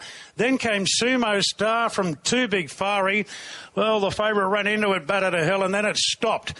It really stopped. From Akahiro and Jesse James, first run back from the break was a long last. Yeah, 8 the winner there, Swayze, $82. Defeats 2, Louvois, $3.60. Third of Photo, 9 and 5. 9 the Replicant, $2.30. And 5 Fuller, $2.90. Race number 3 at Gawler, 1, 6, 2 and 3. 1 Belmont Avenue for Jacob Opperman, 170, 110. Defeats 6, Hostess Susie, 190. Third 2, Jajitterbug, 180. Fourth 3, Quinella, 250. Exacta, 350. Trifecta, 12.30. First 4, 1, 6, 2 and 3. 67.30, double on 9 and 1, 8.90, 10 out. Race number 3 at Gawler. Now, race number 1 at Belmont Park, runners behind the barriers, yet to start the loading process. So we'll have a look at Sale, race number 5, which will follow in 7. Over the 2,238 metres, the benchmark 70, 1 Dodgy 1, 382, the Moonlight Gambler 653, the Cunning Fox 350, 4 Calm Sir 41, 5 Reservoir Dog is 270 for Blake Shin, 6 Swelter Magic 31, 7 Gronkowski is 950. Favourite number 11 is going to be with 5 Reservoir Dog at $2.70. All right, let's go back, have a look. Belmont Park, what's happening with this market? It's tight between 3 runners. Platinum Shot, $3.90. Bondi Plunge, $3.90. Dubai's Daughter, $3.70. Favourite number 14 at this stage is with the 4, Dubai's Daughter. This race is brought to you by the Gate Bar and Bistro. Live the true sports and racing experience. Here's Darren. So the final few runners are about to make their way forward. Thank you, Marty. As Lady Ducati, Jade McNaught, dons the club's colours, the white, gold, royal blue in the opening event. We wait here for Woburn Gold, having its first start. Likewise, Storm Chaser, who is the other one that remains out behind the line. The starter getting up onto the ladder, though, and now moving forward, Storm Chaser. The Omen play here in race 1. Thunderstorms are forecast a little later. The red light is blinking. And so the 6th stand. Opening event. Gates Spring off and racing. Good even line away as well. Doomben Gold from the inside. Platinum Shot, Dubai's Daughter, and Storm Chaser, a line of 4 through the first couple of hundred from Bondi Plunge, and dropping out last of all the roughie Lady Ducati. Inside the 700, Platinum Shot on the inside, burrowing its way through, has a slender lead from Dubai's Daughter. A length and a half to Doomben Gold, the debutante, the baldy-faced chestnut, back there third. Bondi Plunge, he's back on the fourth placing, followed by Storm Chaser, and 2 lengths behind those is Lady Ducati. Platinum Shot turned first in front at the 375 over Dubai's Daughter. Down the outside, Doomben Gold stakes its claim, now accelerates and hits the front, and wider out is Storm Chaser starting to run on as well, but Doomben Gold down to the 175. It led a length and a half on Storm Chaser, going a bit greenly. Doomben Gold in front, much too good Doomben Gold. Doomben Gold careers in. Bondi Plunge got up on the inside to join Storm Chaser in a tight go for second. They beat off Platinum Shot, followed home by Lady Ducati, and Dubai's Daughter, well, she has folded up like a napkin on the corner and has faded right out of it to run last of the 6. Impressive win. Doomben Gold, 770, 310. Wins from a photo, 2 and 3. The 2, Storm Chaser, 253. Bondi Plunge at $2. Fourth, number 1, Platinum Shot. A shooting to win filly Doomben Gold for Colin Webster. Troy Turner has put them away with an effortless win. Around the $8 quote in this smallish field. It trialled certainly encouragingly enough, but was thought lesser than 2 or 3 of its rivals. But it has beaten them home, and beaten them home comprehensively. Got through the soft 5 ground very effectively, beating Storm Chaser. Lost its way a little, running about over the final 250. And Bondi Plunge, who got through near the inside under hard riding from Brad Parnham, close up, a breath away third. Fourth home, Platinum Shot. Interim numbers 6, 2, 3 and 1. The interim placings after race 1. 2.5 and a short half head, the official margins. The time is 59.77. No sectional to hand just yet. By shooting to win from War of Whispers for Colin and Lynn Webster, Yarradale, Linny Sayers, R. Conway, Mrs. C. Swiderski, B Boys, BF Boys, the Boomgate Racing Group, J. Jenkins, B. Ryan, and the Doomben Hotel will certainly be on fire this afternoon. Maybe there's a shout for the bar coming. One of the part owners, of course, involved in Doomben Gold, also running the operation at the Doomben pub. So it starts the day with a win. And its career likewise. Storm Chaser, another of the debutantes, by impending out of Chansky, Luke Fernie, Holly Watson, riding as a senior this afternoon. And Bondi Plunge, third by Bondi from La Plunge, Danny Morton and Brad Parnham. 6-2-3-1. Race 2, the Furphy Maiden is next at 1:14. It's over 1,200. And Michael Poy rides 12 Extreme Love as we head downstairs and catch up with Brittany, and this is certainly one that has shown enough in the trials and shows enough when it parades as well, with that noticeable white blaze and a couple of white socks as well. No, you can't miss that blaze. All on show as she comes in. I'll be speaking here to Webby Jr. Congratulations. Tell us a little bit more about this filly and what you've seen behind the scenes ahead of her debut run today. Yeah, she's always showed us plenty. She's the best 2-year-old we got, or 3 now, so we thought she'd win today. She's been working good. Troy's happy with her, so. You say 3-year-old now. That means first race run. It's top of the table of the premiership. 1 race down. That's nice. Yeah, that's it. Hopefully we can keep going forward. What were your thoughts in the run today? Yeah, Troy rode it beautifully. He knows her. He knew what he had there, and yeah, when he got her out, it was all over. Just a $30,000 purchase. The stable's made a knack for many, many years of finding these relatively inexpensive types and being able to, well, make plenty of money out of them. Yeah, well, Dad's a genius at going to sales and just buying these ones for 30, 40. And she wasn't that big, but she's developed into a beautiful filly. We'll just give her time, and I think she's got a good future. onwards and upwards from here. Congratulations. Thank you. Colin Webster Jr. there, Wibben Gold, good winner of the first event at Belmont Park today. So sale race number 5, less than a minute off. And I've given you a look at the board. Favourite is Reservoir Dog at $2.90, getting a little easy for favourite number 11s. Yet to start the loading process. We'll clear some divs. Race number 4 at Randwick, 8, 2, 9 and 5. 8, the winner there, Suasive for Josh Parr, $8.82. Second to Louvois, $3.60. Third 9, the Replicant, $2.30. Fourth 5, Quinella, $81.30. Exacta, $166.70. Trifecta, $927.80. First 4, 8, 2, 9 and 5, $5,076.90. Double on 7 and 8, $48.90. In the early quaddie, 4178, $1,203.60. No scratchings. Interims race 1 at Belmont.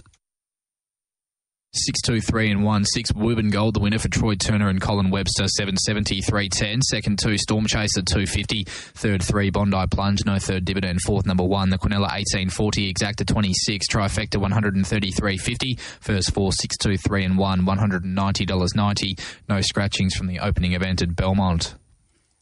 Okay, they are set to go here at sale for the Craigie Tavern or the Boab Tavern. This race is brought to you by the Boab Tavern, the best place to watch racing and sports. And check out amazing lunch and dinner specials daily. Great prices, fast service. 107 Dundas Road, High Wycombe. Last as they start to settle into stride, going over the crossing out of the straight. And it is Swelled for Magic for Luke Cartwright, who leads the way by 2 lengths on Calm Sir. Then came Gronkowski, followed by Dodgy One along the inside, and the Moonlight Gambler midfield, the Chestnut on the outside. Couple of lengths back in the field then to the Cunning Fox. And Reservoir Dog, the favourite, is watching it all unfold in front of him as they leave the 1,600 metres mark behind them. And it is Swelter Magic who shows the way, leads by over a length on Gronkowski, who's now got in to be 1 off the fence. They've got less than 1,400 metres left to go.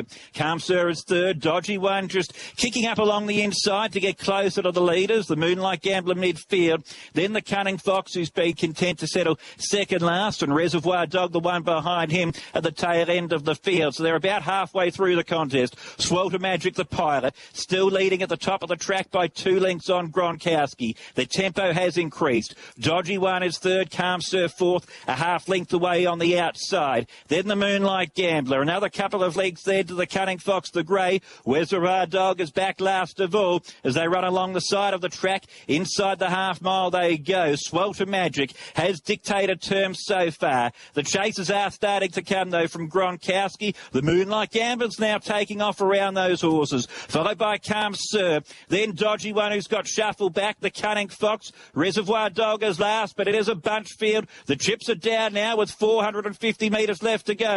Swelter Magic narrowly from Gronkowski on the outside. Now Reservoir Dog. Shin gets to work and is coming right around the field. The Cunning Fox is going to try to follow it through. Into the straight. Reservoir Dog going up to Swelter Magic. Dodgy One coming through along the inside part of the track. Further back to the Cunning Fox. It's Reservoir Dog in front from Dodgy One coming through on the inside. The Cunning Fox the outside. Dodgy One kicking through on the inside. Reservoir Dog. The Cunning Fox as well in the run to the line. And I think it was Dodgy One on the inside who's got up from the Cunning Fox. The Greys, I think, 1-2 from Reservoir Dog third. They were followed back in behind these by Swelter Magic sticking on for fourth. They had a good gap, that quartet. Gronkowski fifth, then came Calm Sir. And the Moonlight Gambler was one of the first to take off, has been the last one to come home. Not sure about that photo. Perhaps the 3, the Cunning Fox down the outside, $3.92. Grabs the 1, Dodgy One at $2, but it is a photo. Third was 5 there, Reservoir Dog, no third dividend. Fourth in, number 6, Swelter Magic. Okay, it's time to catch up now with David Short for our midday look around what's going on in sport racing all around the nation. Our midday update. A very good afternoon to you, David.